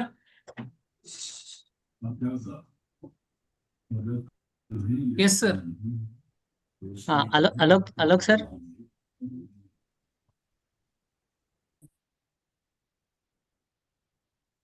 ठीक आहे सर, मग मी पुढे कंटिन्यू करतो, मग कोणाला विचारायचं मग एका वेळेस सगळे विचारून घेतील सर, तसं करूया ओके मग. Okay so they are putting the message. Continue sir, continue. चालेल चालेल चालेल. Okay. Okay, this will be somewhat repetition will be there, but it will be basically for educational point of view, where what is the responsibility of higher education and what is the responsibility of institution. Now I had come from global perspective, we had reached to the India as such, right? Now from here onwards, we'll try to focus on the education system and all those things, right? So global framework, United Nations Sustainable Development Goals, SDGs, what you say?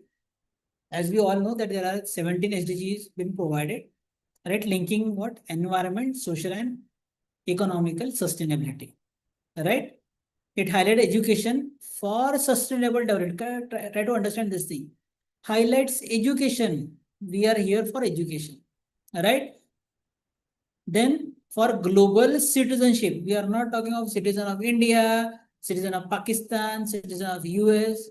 You are not, that is not the goal as such. The goal is to educate each and everyone so that he should take the onus that, okay, I am a global citizen and I have got the onus on me to protect this planet Earth. Right? So that is what it says. Right? So the like SDG 13, it focuses on climate action. Universities contribute through teaching, research, operation, and outreach. We work in a university system. My college, I'm from Bhavan's College, Andheri, Mumbai. We are affiliate to University of Mumbai, right? What does this SDG 13 says? We have to focus on climate actions, and university has to contribute through teaching, research, observation, operations, and outreach. How I am going to reach out to the grassroots level person out there, right? That is work, right? Higher education can act as a living laboratory and benchmark for other sectors, right? What a huge responsibility we are having. We are people, all people are there who are working on higher education. Upon higher education में काम कर रहे हैं. अपने तरफ सारे लोग क्यों देख रहे हैं, क्या कैसे देख रहे हैं? अपने को देख रहे हैं कि ये एक लेबोरेटरी है हायर एजुकेशन की, और ये क्या करेगा, एक बेंचमार्क सेट करेगा बाकी सारे सेक्टर्स के लिए, right? So this is what is what has been there, right? Now UNESCO and the greening of higher education. Now we'll again emphasize on how does the other sectors are doing. How does the things are happening at an international level? UNESCO, what is saying?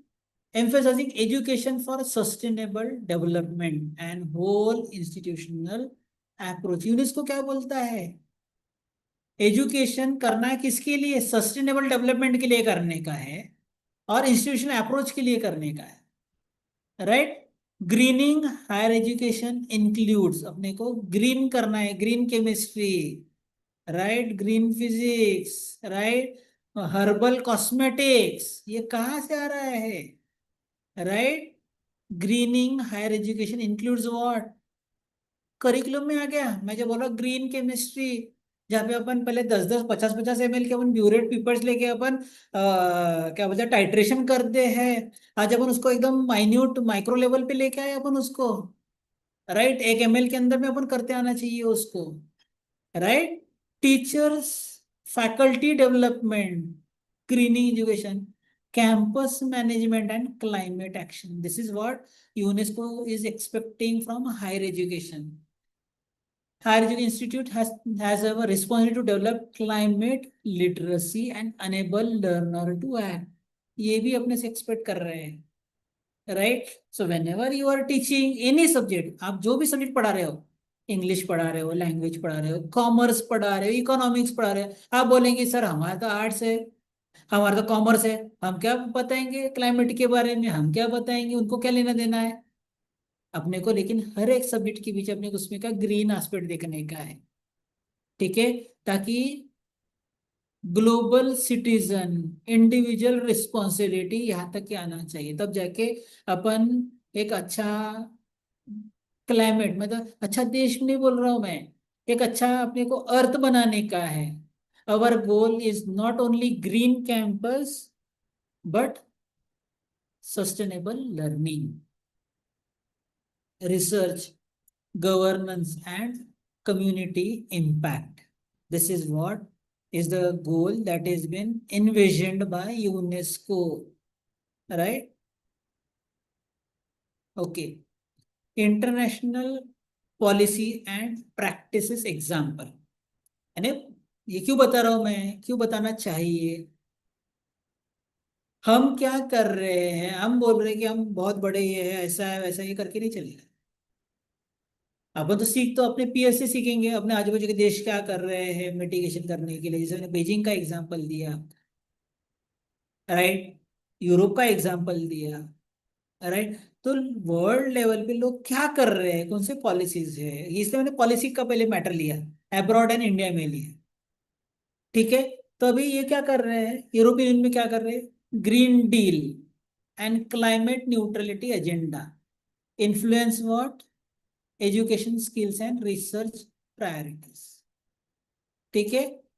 अपन इसको minimum कैसा damage कर पाएंगे, United kingdom, carbon reduction and sustainability strategies, carbon reduction, carbon credits, sustainability strategy, उनके curriculum में डाल दिया उन्होंने, right. अपन अभी तक के वी आर जस्ट, अपन अपने बच्चों को सिर्फ एनवायरमेंटल साइंस पढ़ा रहे हैं, लेकिन पढ़ा भी ऐसे रहे हैं कि भैया यार पढ़ाने के लिए बोला इसलिए पढ़ा रहे हैं, राइट। जी तळमळ पाहिजे याच्याबद्दल, एन्व्हायरमेंट बद्दल, नेचर बद्दल, कि नहीं तुम्ही काय किती इंपॉर्टंट आहे, जब तक हम ऐसा बताएंगे नहीं तब तक कि वो अपन एजुकेशन नहीं कर रहे अपन उस चीज का, राइट। ये यूनेस्को भी बोलता है, अपना देश भी बोलता है, अपने पुराने जो लिटरेचर वो भी बोलते हैं, लेकिन अपन इम्प्लीमेंट काफी कम कर, जैसे बोलते हैं इम्प्लीमेंट काफी कम कर। यूनाइटेड स्टेट्स में क्या कर रहे हैं, federal and state initiative, campus climate plans and research funding support climate action. आप यूएस का, या फिर अभी आप नेट पे बैठे होंगे तो मेरा लेक्चर होने के बाद में आप वर्ल्ड के टॉप 100 यूनिवर्सिटी देख लीजिए, वर्ल्ड के टॉप 200 यूनिवर्सिटीज देख लीजिए, उनके इसमें सस्टेनेबिलिटी सबसे इंपॉर्टेंट एस्पेक्ट माना गया है। कैंपस सस्टेनेबिलिटी बहुत बड़ा इंपॉर्टेंट कंसेप्ट है, नेट जीरो, कार्बन न्यूट्रलिटी, ये चीजों की वो बात करते हैं, वो बात करते हैं, इसीलिए वो उनके पॉलिसी में आ रहे हैं। जब वो डिस्कशंस करते हैं, जब वो रिसर्च करते हैं, या फिर कुछ इनोवेशन टेक्नोलॉजी के बारे में जब बात करते हैं, तो वो एंगल उनके पास में होता है बताने के लिए। इसलिए जब वो टेक्नोलॉजी बाहर आती है तो सबसे पहले बिक जाती है टेक्नोलॉजी वर्ल्ड के अंदर में, right. So this is how they are working on it. Global net universities collaborate around SDGs, that is Sustainable Development Goal, climate action, sustainability reporting, and responsible research. Responsible research, right? ये भी important है. Lessons, policy direction is strongest when paired with institutional targets, funding and accountability. जब उसका accountability रहेगा तभी जाके अपन उसके ऊपर में सही तरीके से काम कर पाएंगे।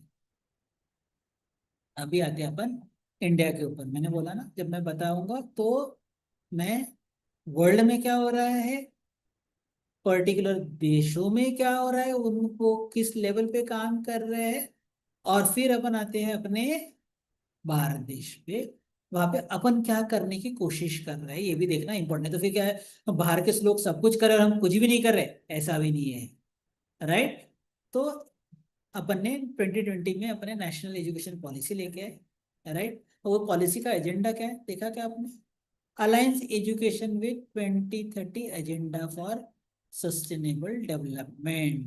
हमने क्या करने का है, सस्टेनेबल डेवलपमेंट अभी अपन ने अपने एजुकेशन में भी ले आया है अपन, लेकिन कभी कभी लेके आए 2020 में लेके आए, 5 साल में, ठीक है। बाकी डेवलप कंट्रीज कब से कर रहे हैं, ये पिछले 25 से 30 साल से 40 साल से कर रहे हैं।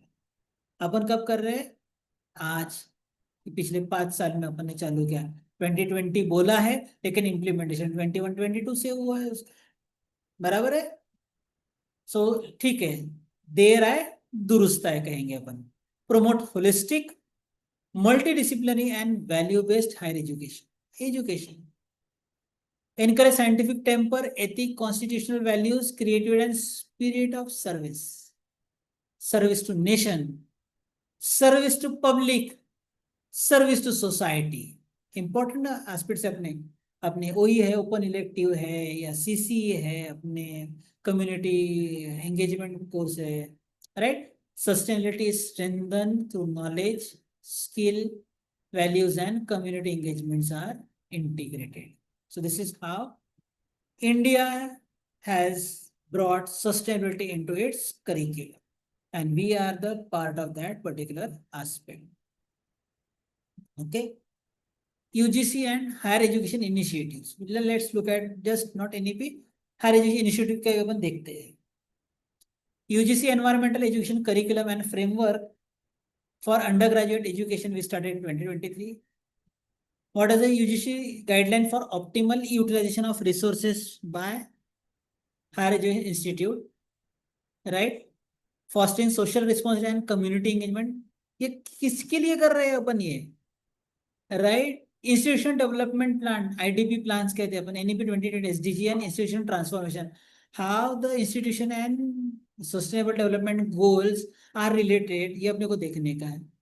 Now, recent UGC direction has also addressed solid waste management and implementation of relevant rules in higher education institute, right? I think many of our colleges, they are all going for the NAC, right? Or they will be going for NAC in number 10. It talks about sustainability, right? Green outcomes. It is saying that how. Now this is what the United Nations was talking about. This is what the UNICEF was talking about. This is what United Nations and other topmost agencies of the world are talking about. That we have now implemented in NEP, and that has also been incorporated by the NAC in criteria number 10, that is the sustainability, and for which there are 75 points are there. So we are slowly off late ही सही, लेकिन अपन करने की कोशिश कर रहे हैं अपने इसमें, right? So India, what policy means on campus? जब अपन पॉलिसी बोल रहे हैं, अपन सस्टेनेबल पॉलिसी बोल रहे हैं, तो उसका मतलब क्या है? तो अपन करिकुलम के बारे में बात कर रहे हैं. We are trying to integrate climate, biodiversity, resource efficiency, ESG, SDGs, across discipline की बात कर रहे हैं. कोई ना कोई पार्ट अपने करिकुलम में भी है. फिर अपन कैंपस की बात कर रहे हैं. Energy efficiency, renewable energy, water conservation, segregation, circular economy, ये अपना भी पार्ट हो रहा है, राइट? देन रिसर्च है, सपोर्ट लोकल क्लाइमेट सॉल्यूशन से, क्लीन टेक्नोलॉजी से, एंड इंटरडिसिप्लिनरी सस्टेनेबल रिसर्च है, कम्युनिटी है, गवर्नेंस है. क्या करना, गवर्नेंस मतलब क्या? मेजरेबल टारगेट्स होने चाहिए, ऑडिट्स करने चाहिए, अपने रिपोर्टिंग होना चाहिए, और कंटिन्यूस इंप्रूवमेंट होना चाहिए. ये सारी चीजें अपने कैंपस के लिए इंपॉर्टेंट है, right? Now when I talk of the individual responsibility and higher education, अभी फोकस क्या है? What students, faculty, staff and institution can do every day, right? मैंने बोला कि जो एग्जाम्पल्स दिए, चाइना का दिया, या फिर मैंने यूरोप का एग्जाम्पल दिया, राइट? अपन अभी किसकी बात कर रहे हैं? अपन ग्लोबल सिटीजन की बात कर रहे हैं. अपन बैरियर्स ब्रेक करके अपन उसके परे देखने की कोशिश कर रहे हैं. की क्वेश्चन क्या है? How individual choice becomes collective institutional culture. क्या एक इंडिविजुअल में कुछ चेंज कर सकता हो क्या? आप बोलेंगे नहीं सर, अपन तो we are 7 billion population, 700 crore या 600 करोड़ लोग हैं अपन, उसमें का मैं तो एक बहुत ही मिनिस्कल इंसान हूँ, मैं क्या चेंज करूंगा? ऐसा करके नहीं चलेगा. So sustainability is both a system issue and a behaviour issue भी है. सिस्टम का पार्ट भी है और इंडिविजुअल बिहेवियर का भी इशू है. Every higher education institute can become a living laboratory for responsible citizenship. अपने यहाँ पे बच्चे आते हैं, अपन we all working in a higher education institutes. अपन क्या कल्चर देने वाले हैं अपने यहाँ पे? जो बच्चे आते हैं सीखने के लिए, अंडर ग्रेजुएट के होंगे, पोस्ट ग्रेजुएट के होंगे, PhD के होंगे, राइट?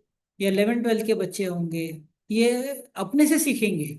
अपन किस तरीके से ये हायर इंस्टीट्यूट देखेंगे, बोलेंगे नहीं यार, ये हमारे इंस्टीट्यूट में ये चीज होती है, हम जाते हुए हम फैन बंद करते हैं, लाइट बंद करते हैं, पानी हम ये नहीं करते हैं, हम हर एक चीज को हम रिस्पॉन्सिबली ये करते हैं. तो this is how we need to inculcate this in to students. And that is how the world is seeing higher education institute as a living laboratory. वो देख रहा है कि भैया ये लेबोरेटरी है, ये प्रयोगशाला है, और उसके अंदर में जो बंदा बनेगा या जो स्टूडेंट्स बनेंगे, ये फ्यूचर सिटीजन्स है, रिस्पॉन्सिबल सिटीजन बनने वाले हैं. राइट। तो ये इससे अपने को देखना चाहिए, राइट। अपन आते हैं, मैंने बोला इंडिविजुअल रिस्पॉन्सिबिलिटी, राइट। दी एवरीडे कैंपस, बच्चे हैं, अपना अपन भी है, राइट। क्या करेंगे अपन एनर्जी के लिए? Switch off unused light. Laboratories अपने बहुत बड़ी लेबोरेटरीज है, मैं एक कोने में काम कर रहा हूँ मुझे, लेकिन अपन क्या करेंगे? अपने यहाँ का जो नॉन टीचिंग है वो आएगा, सारे के सारे लाइट लगा देगा, सारे के सारे फैन लगा देगा। अपन बोलेंगे नहीं नहीं वो चाहिए चाहिए, अरे खिड़की बंद है, अगर जरूरत है तो अब लगाना ही चाहिए। लेकिन अगर जरूरत नहीं है, अगर मेरे ऊपर का लाइट ही सिर्फ इंपॉर्टेंट है, तो ना बाकी के मैंने फैन क्यों जलाना चाहिए? अगर मैं हॉल में रह के मैं मेरे अगर लिविंग रूम में मैं काम कर रहा हूँ, तो मेरे बेडरूम और किचन का लाइट क्यों चालू चाहिए? Right? So this is where the energy will come. ACN, switch off unused light, AC equipment, use efficient settings. अगर अपन पहले अपन दूसरे बल्ब, जैसे अपन आज अपन एलईडी बल्ब यूज कर रहे हैं जो कम उसको एनर्जी लगता है। दिस ऑल्सो ये मोबिलिटी बाजू में है, अपन अब किसी को बोलना है कि मम्मी बोलती है या बीवी बोलती है, माँ बोलती है कि भैया जाके तू कुछ ले आ बाजू से, मार्केट से। मार्केट तुम्हारे 5 कदम पे है या 50 मीटर पे, 200 मीटर पे। अपन क्या कर रहे हैं? गाड़ी को, बाइक को किक मार रहे हैं या फिर कार स्टार्ट कर रहे हैं और कार लेके जा रहे हैं, राइट। जाना है, क्या मैं इसको एनर्जी एफिशिएंट जा सकता हूँ क्या? क्या मैं पैदल नहीं जा सकता क्या? क्या मैं साइकिल का यूज नहीं कर सकता हूँ क्या? अगर दूर है तो क्या मैं पब्लिक ट्रांसपोर्ट यूज कर सकता हूँ क्या? क्या मैं, सभी को जा रहे हैं, अगर मेरे बाजू वाला भी जा रहा है, हम 3-4 लोग मिलके, क्या मैं कारपूलिंग नहीं कर सकता हूँ क्या? Right. So this is what mobility. Water, prevent wastage, report leak and use water responsibly. अपने को पता है अपने घर में भी कि बहुत सारे घर में ऐसे है कि कोई ना कोई वाटर लीक हो रहा है, टैप लीक हो रहा है, हो रहा है, हो रहा है। क्या हमने काउंट किया है कि एक एक बूंद पानी जब ये होता है तो by the end of the day आपके 4-5 बकेट पानी वेस्ट चले गए, राइट। आज अगर आपने पता नहीं मुझे पढ़ा कि नहीं आपने,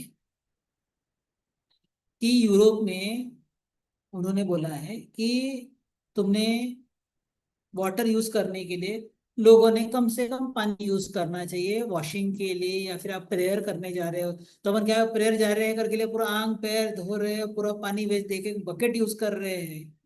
उसकी जगह आप सिर्फ हाथ में थोड़ा सा पानी लेके जो भी हाथ पैर आपको धोना है वो धो लीजिए, कम से कम पानी यूज कीजिए और आप प्रेयर के लिए जाइए, राइट। ये बोला है यूरोपियन यूनियन ने कि लोगों को पीने के लिए पानी नहीं है और आप बाकी चीजों के लिए अगर यूज करोगे तो कैसा चलेगा, राइट। ये चीज, ये नौबत नहीं आनी चाहिए, इसलिए अपन ये बात कर रहे हैं, ठीक है।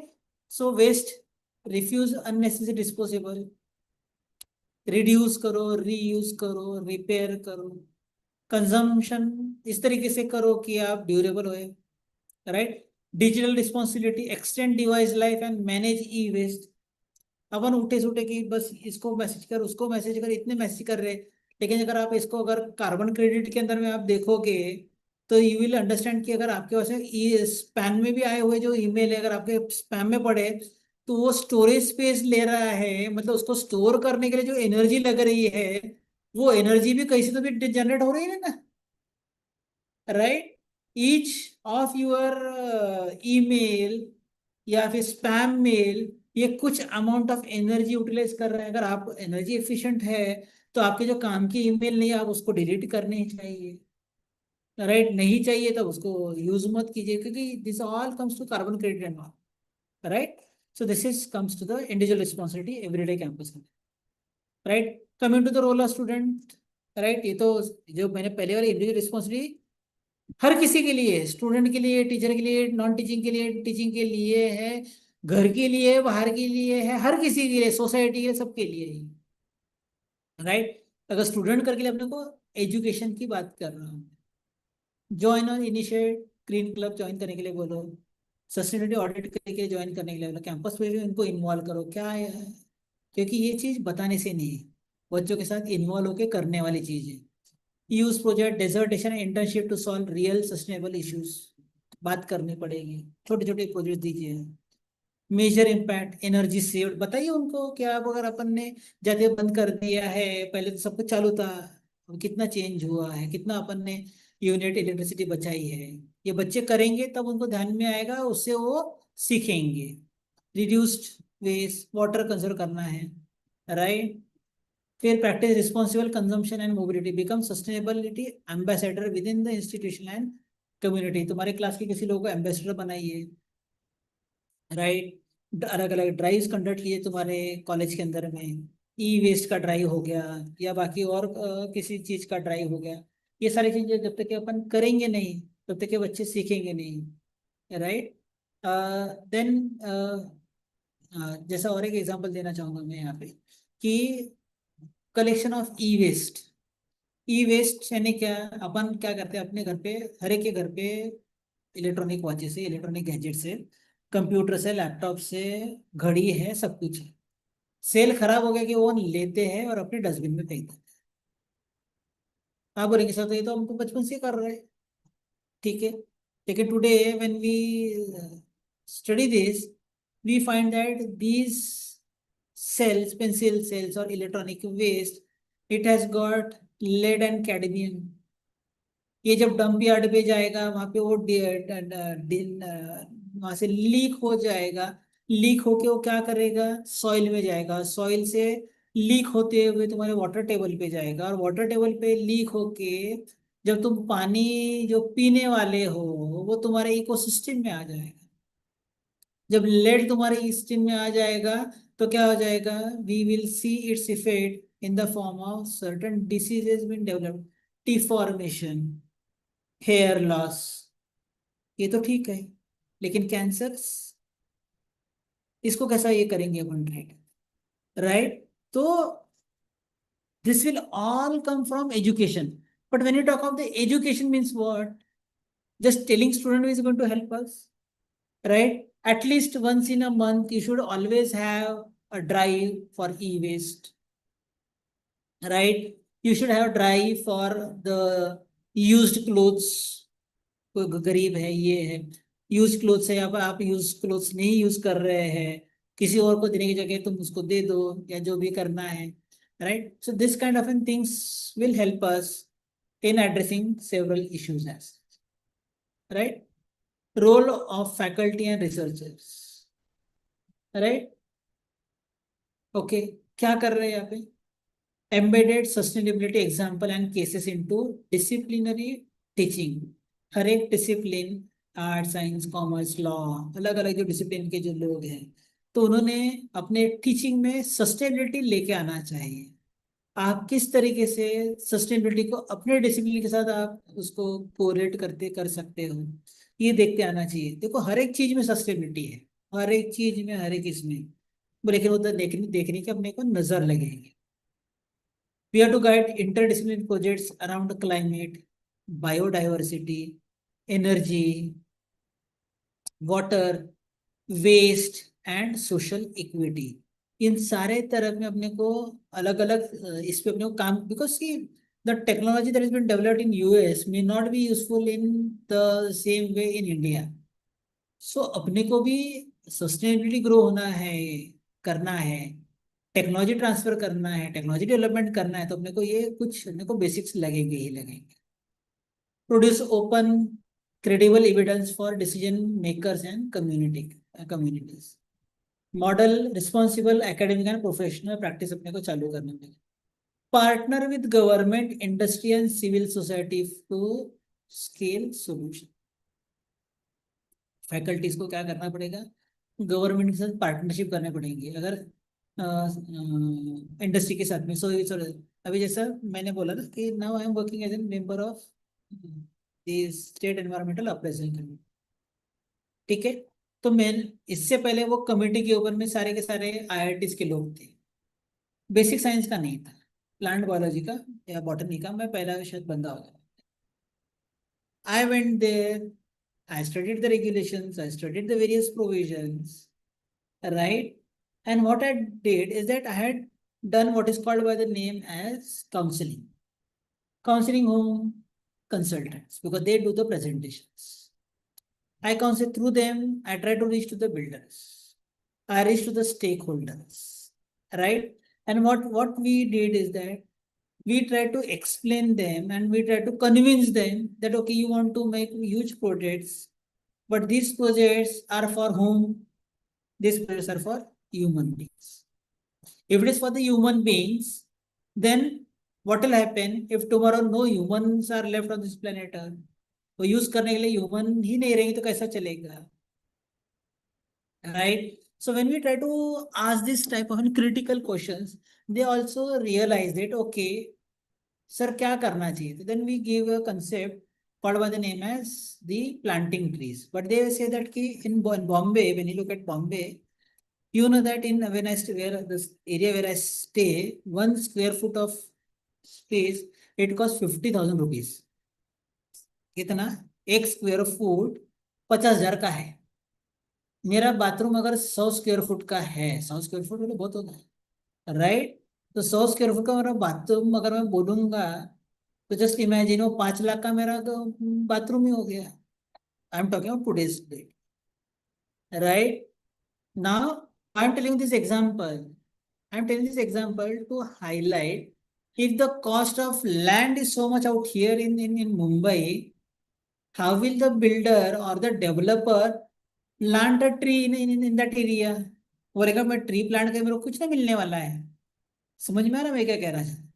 But then there is a government provision is there. When we give environmental clearance, the developer has to have certain number of trees as per the plot size and the plot area, and as per the location in the city, right? So I convinced those particular builder that when you are supposed to have some spaces reserved for green area, can you not convert that 5% of area into Miyawaki forest? Okara Miyawaki was a Japanese botanist who has given a concept of urban forest, right? And he has said that in a very small area, say for example, in 100 square foot area, you can plant around 300 trees. Means in 1 square meter area, there you can plant not less than 3 trees out there, depending on the size, shape, and the age of the plant.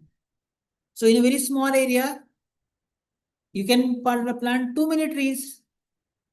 The people, the builders, the consultants that adopted that idea, and today I will tell you, a change is there. A faculty had the role of a teacher and researcher, right? I got a chance. I went into that committee and I tried to brought a change in the system, right? In earlier environmental clearances, there was no mention of number of trees the plot should have. Today, each environmental clearance that is given by the government of Maharashtra, it clearly mentions the number of trees the builder has to plant in that particular area. So what has happened? I'm just an example, but I have become an instrumental in putting that into your environmental clearance report or environmental clearance document that is given by the government. What is the total number of trees that is there, right? It could not have been possible, right? It was not there. And if it is not there, यानी कैसा है कि अगर जब तक अपने को compulsory बोलते नहीं, कि गवर्नमेंट बोलते ना कि अगर आपने हेलमेट नहीं पहना तो आपको फाइन, जब अपने को फाइन लगना चालू होता तो सारे के सारे लोग बराबर हेलमेट पहनना चालू कर देते हैं, राइट? तो वैसे ही बात यहाँ पे हो गई. मैंने क्या किया, इन लोगों को साथ में लिया, उनको समझाया, उनको एजुकेट किया कि अपन तो जाने ही वाले हैं, इंसान है. इंसान है तो शाश्वत एक ही चीज है इंसानों के लिए, दैट इज मौत. Death is the only reality, otherwise we all live in illusions. लेकिन जाने से पहले क्या हम एनवायरमेंट के लिए कुछ अच्छा करके नहीं जा सकते क्या? आपको उसको पुण्य भी मिलेगा, क्योंकि जहाँ पे पाप और पुण्य बोलते हैं, जब पुण्य बोले तो लोगों को वो करने के लिए और आसान हो जाता है. तो उनको बोला कि आप झाड़ लगाओगे, इससे बढ़िया पुण्य की चीज कोई है नहीं. तो ऐसा बोलने से क्या हो गया, लोगों ने वो अपने ऊपर में ले लिया, जो उन्होंने ले लिया, और उन्होंने क्या किया, बहुत सारे झाड़ लगा दिए. इन्हें मुझे बताने में गर्व होता है कि पिछले 5 साल में मुंबई और आजू बाजू के एरिया में जहाँ पे बिल्डर लोगों ने या फिर कंस्ट्रक्शन लोगों ने अगर सख्ती नहीं की होती तो उन्होंने एक झाड़ नहीं लगाया था, आज वहां पे 10 लाख से लेके 25 लाख झाड़ों का गारंटी उन्होंने दिया. इसकी प्रचिति अगर आपको चाहिए तो प्राइम मिनिस्टर ऑफ इंडिया ने अपने मन की बात में वो बात कही थी कि एक प्रोजेक्ट है, राइट, भूमि प्रोजेक्ट करके लिए, वहां पे उन्होंने 1 एकड़ एरिया में उन्होंने बॉम्बे का सबसे बड़ा मियावाकी फॉरेस्ट बनाया है, जहाँ पे 1 लाख से ज्यादा झाड़ लगाए गए हैं एक छोटे एरिया में, एक एक एरिया करके एरिया में, राइट। तो this is what you get recognition also, right? So this is where the role of researcher and the research comes,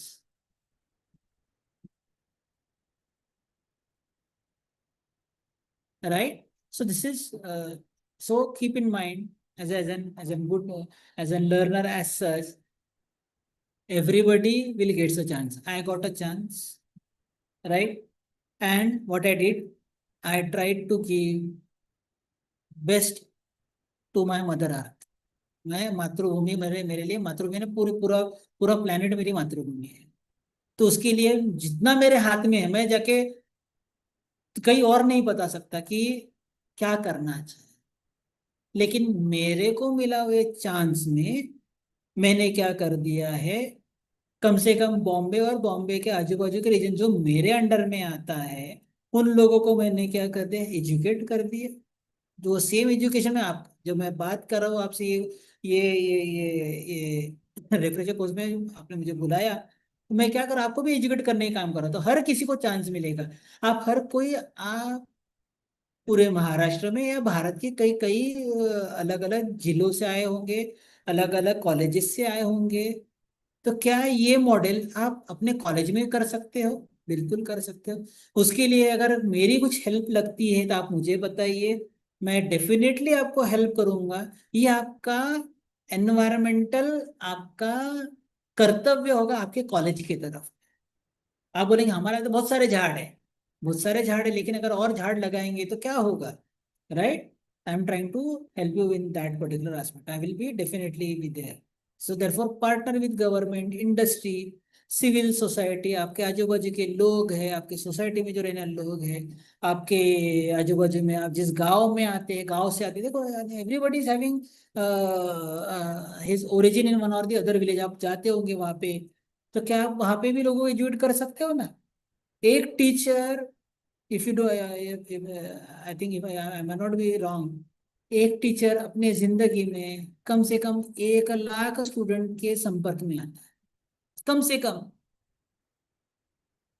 इसका मतलब क्या है, मैं इन 1 लाख बच्चों को मैं काउंसलिंग कर सकता हूं, मैं उनका सोच में चेंज कर सकता हूँ, right, for sustainability, for betterment of the planet earth, right. अरे अपन इस तरीके से देखेंगे तो चीजें काफी आसान नजर आएगी अपन को,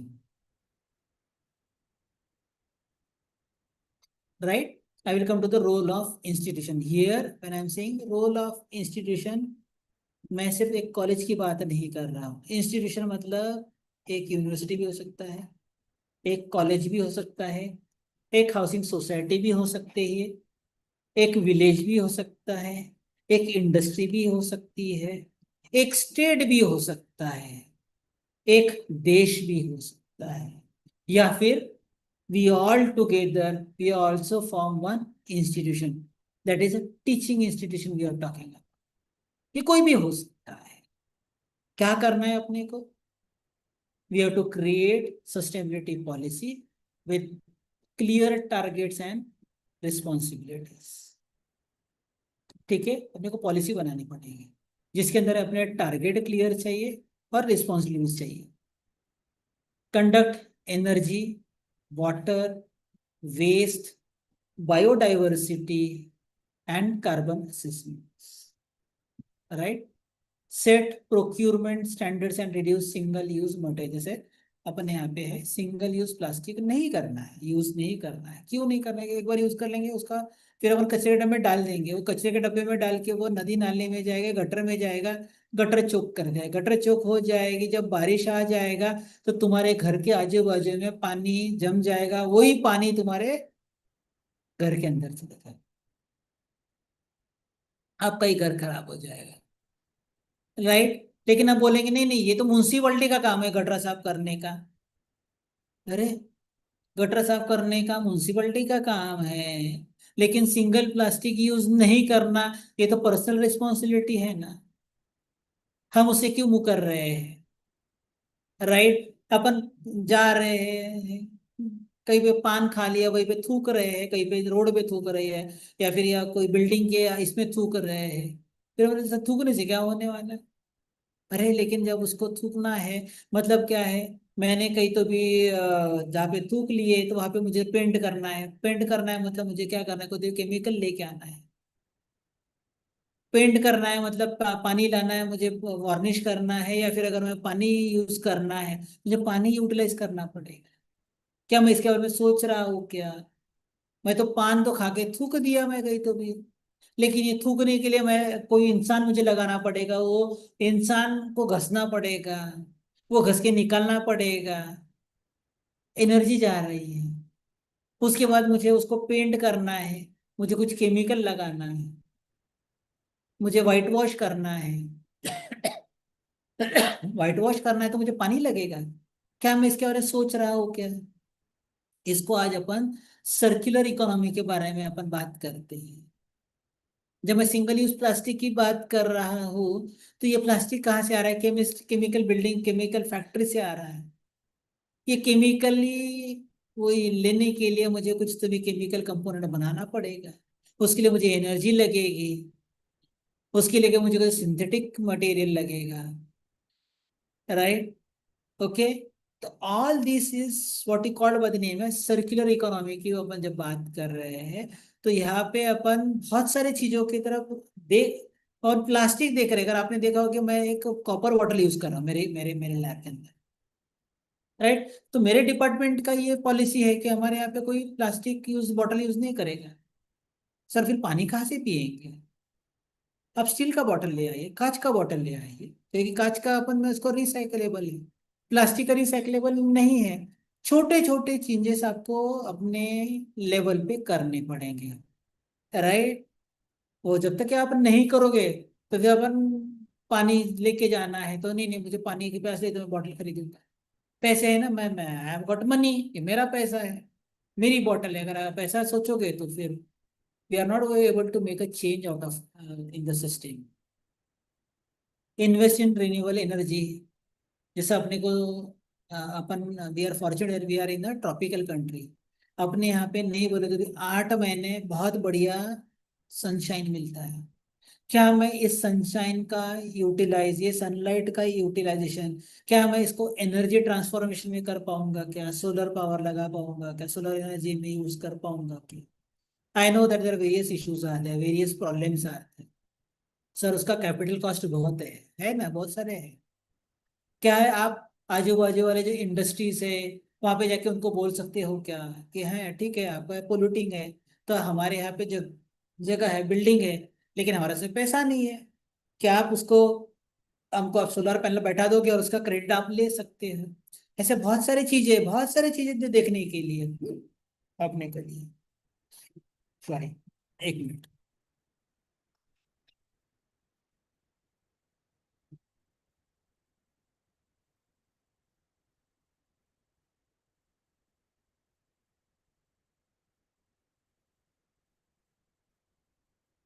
तो publish progress of indicator and involve students in mentoring. क्यों जरूरी है?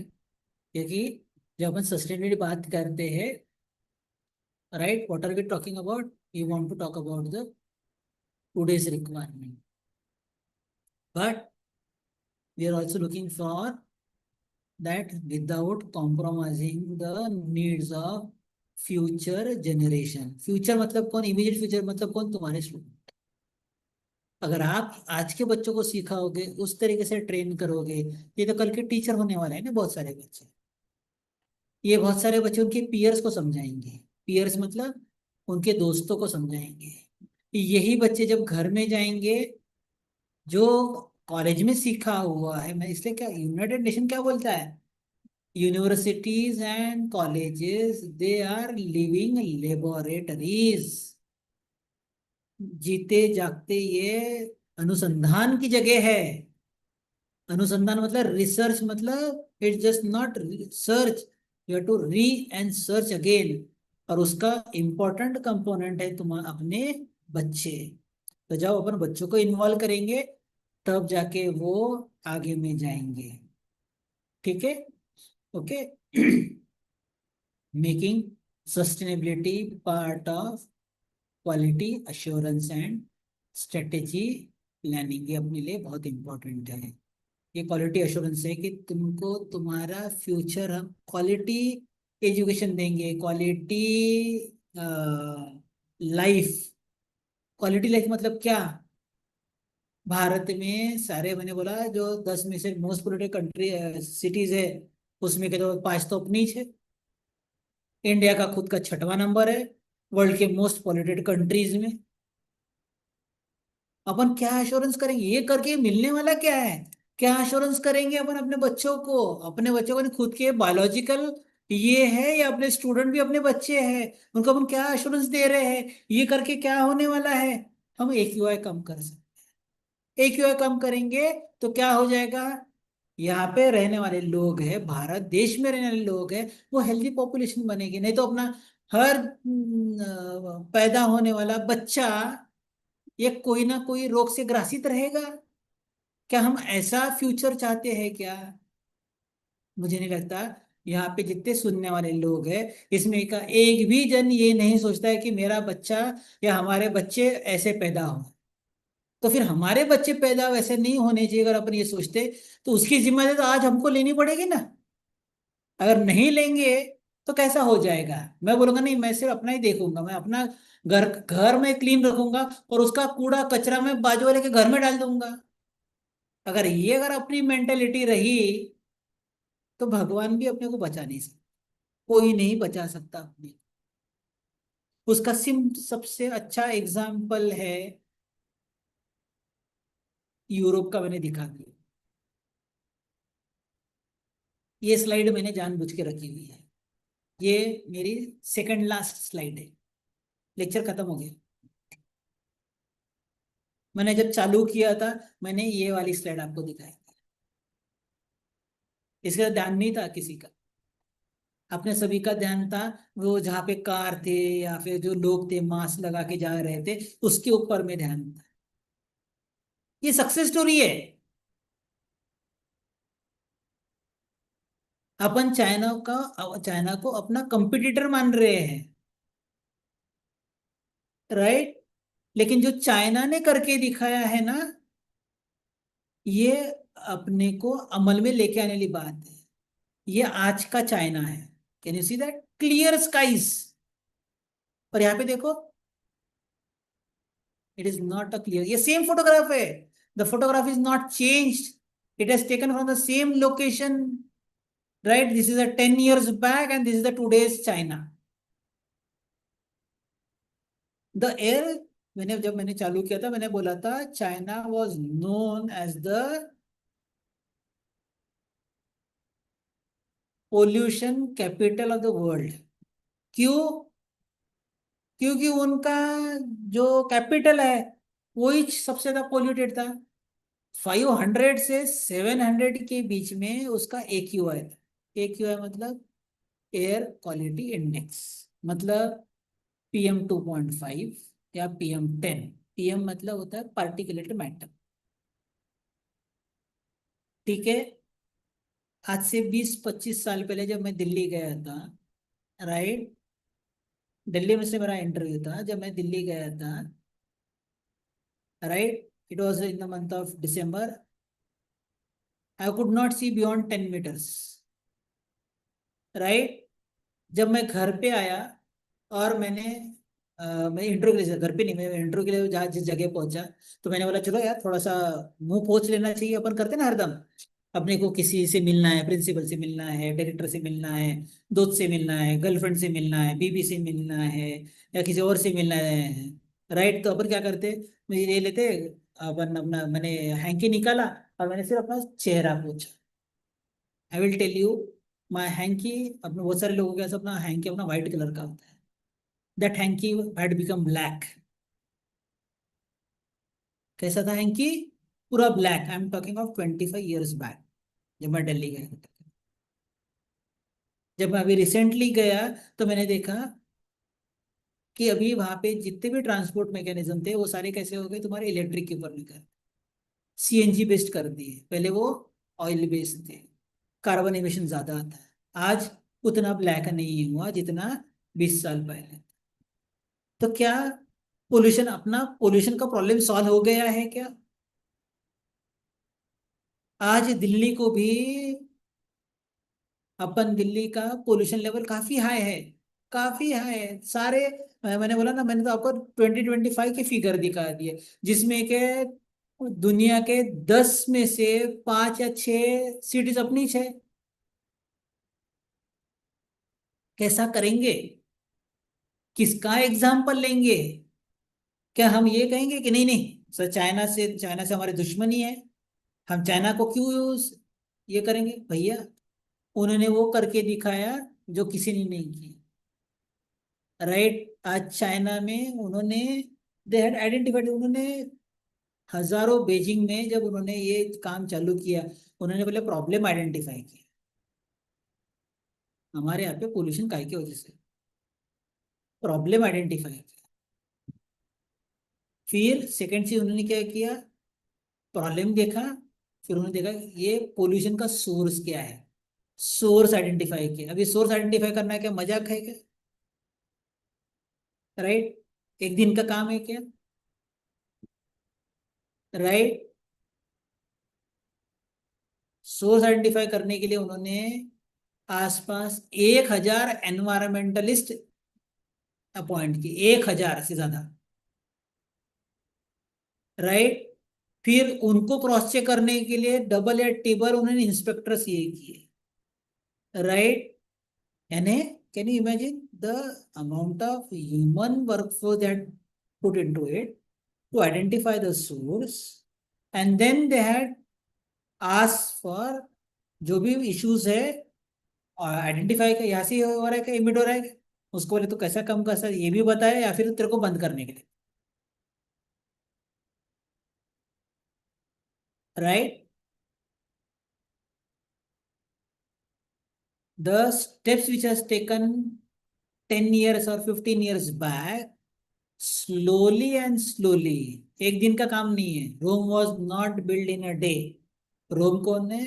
एक दुनिया का एक बहुत खूबसूरत शहर है। राइट, इतना खूबसूरत शहर है कि उसके वो प्रोवर्ब बन गया।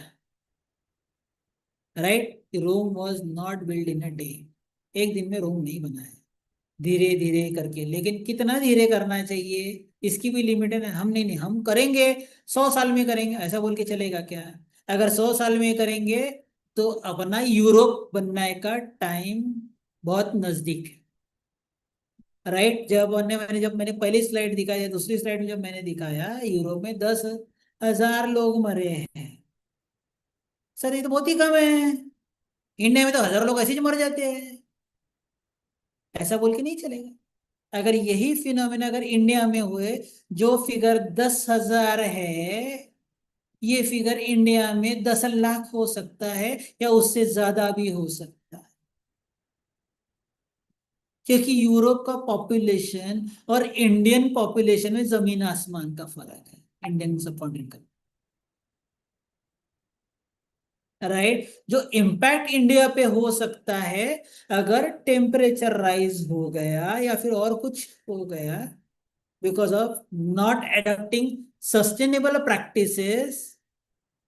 और जब लोग मरेंगे तो ये कोई किसी एक कास्ट, क्रीड, रीजन, रिलीजन के लोग नहीं मरेंगे, सभी के सभी लोग मरेंगे, ये याद रखिए।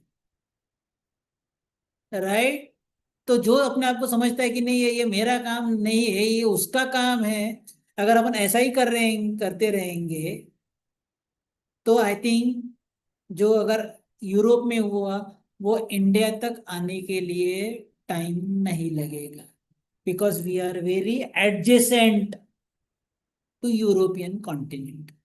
We already are facing the issue of El Nino effect. Right, government ने बोला कि इस साल हमारे यहाँ पे बरसात कम होगी। बरसात कम होगी मतलब क्या है? क्रॉप प्रोडक्शन कम हो सकता है। क्रॉप प्रोडक्शन कम हो जाएगा तो यहाँ के बाजार के भाव इतने बढ़ जाएंगे कि गरीब लोगों को खाने पीने का वांदा हो जाएगा। ठीक है, ये सारे कैस्केडिंग इफेक्ट है, राइट।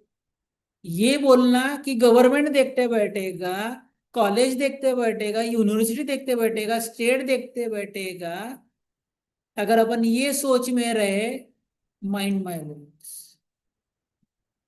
वो दिन दूर नहीं कि अपन अपने देश के लाखों लोग ऐसे ही मर जाएंगे। और ये देखेगा, नहीं नहीं नहीं सर, हम देख लेंगे। फ्रांस में देखा, फ्रांस कितना डेवलप्ड कंट्री है, इतना डेवलप्ड कंट्री होने के बाद भी 3 महीने में 3,000 से ज्यादा लोग मर गए वहां पे। फ्रांस के मुकाबले अगर अपन डेवलप्ड अपने देश में देखेंगे तो अपन कम से कम 25 से 50 साल पीछे। तो सोचिए ये इम्पैक्ट कितना सीवियर हो सकता है आपके लिए, मेरे लिए। अपन अपन सब लोग तो कम से कम अपन ग्रेड 1 सर्विसेज में तो भी है, क्लास 1 ऑफिसर्स कहलाते हैं अपन। लेकिन जैसा कोविड ने जात पात नहीं देखा, धर्म रिलीजन नहीं देखा, वैसा ही अगर क्लाइमेट चेंज एनवायरनमेंट के बारे में अगर अपन जागरूक नहीं हुए अभी अभी, आज शायद अपन 20, 25, 50 या 60 लोग होंगे। लेकिन अगर अपन बोले हम, अरे अच्छा अपन 60 लोग हैं, हम 60 लोग मिलके अपन क्या नहीं कर सकते हैं। जैसा मैंने बोला, एक टीचर अपनी जिंदगी में कम से कम 1 लाख लोगों को आकर्षित करता है, प्रेरित करता है। तो सोचिए अगर अपन 60 लोग हैं तो अपन 60 लाख लोगों के जीवन में क्या चेंज नहीं कर पाएंगे। वो 60 लाख लोग और दूसरे 60 लाख लोगों के इसमें करेंगे तो अपने इंडिया के पॉपुलेशन से अपन कई ज्यादा लोगों को अपन शिक्षित कर पाए, राइट। तो मुझे लगता है अपन ने चाइना का एग्जाम्पल, बीजिंग का एग्जाम्पल अपने सामने ज्वलंत उदाहरण है जो चेंज हुआ है। जहाँ पे एक समय पे कहते थे कि चाइना में, बीजिंग में लोग बोलते कि हमको कभी नीला आकाश दिखा नहीं है। आपके सामने ये फोटोग्राफ इसीलिए रखा गया है, ये बताने के लिए आप नीला आकाश देख सकते हो। ठीक है,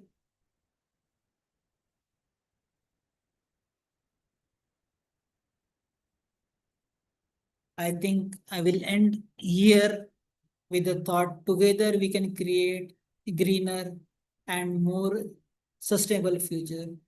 Thanking you, the organizer, for giving me the chance to reach out to so many people. And I think each one of us can contribute for greener Maharashtra, greener India, and greener planet. Let's break the barriers of individuality, individual citizen, मी मराठी, जी मराठी, मैं हिंदी, मैं ये, मैं वो, right. ये छोड़ते हुए अपने को भारत देश के बाहर जाके भी, मैंने से देखो, we are having friends across continents, क्या, लेकिन उसकी शुरुआत मैं, मुझसे होती है, ऐसा मैं कहता हूँ। And I will stop here. Thank you very much, and once again thank you organizers for giving me the chance to be there with you all. Thank you very much. If there are any questions out there, you are most welcome. I will try to give the answers in whatever capacity. अगर मुझे नहीं पता है तो मैं बोल दूंगा मुझे इसके बारे में ज्ञान नहीं है, एंड आई विल बी, लेकिन आप मुझे मेल कर सकते हो। जो कुछ मैंने सर के साथ मेरा पीपीटी शेयर किया है, सर आपको वो आपके साथ में शेयर करेंगे, ऐसे अपेक्षा करता हूँ। And thank you very much sir.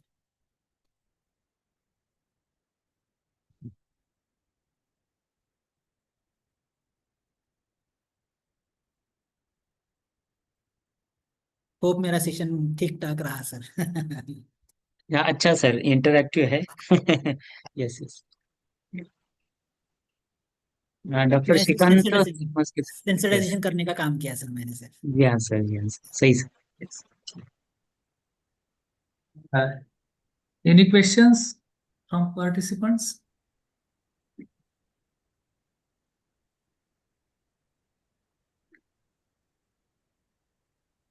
Okay, if there are any no questions, then I will offer vote of thanks. Okay. Good evening, everyone. I would like to thank our resource person for very nice lecture on two topics: government policies in India and abroad, and the second was individual responsibility and higher education. Basically, sir, you have shared practical things in your session, and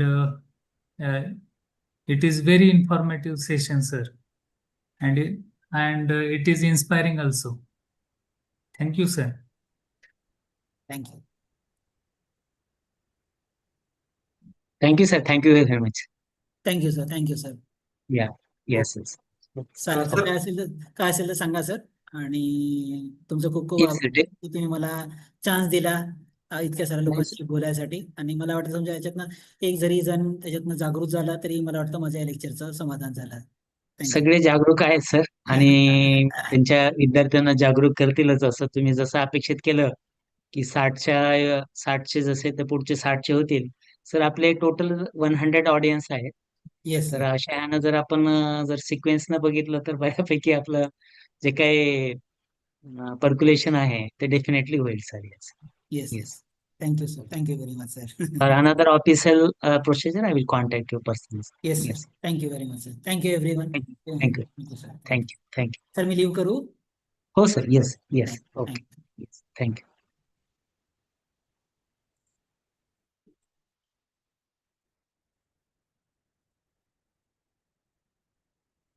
Hello. Am Yes, I sir. audible? Ah, yeah. Yes, sir. Yeah. Yes, sir. Yes. Yes. Satish Bhairasankar sir is there? Satish sir.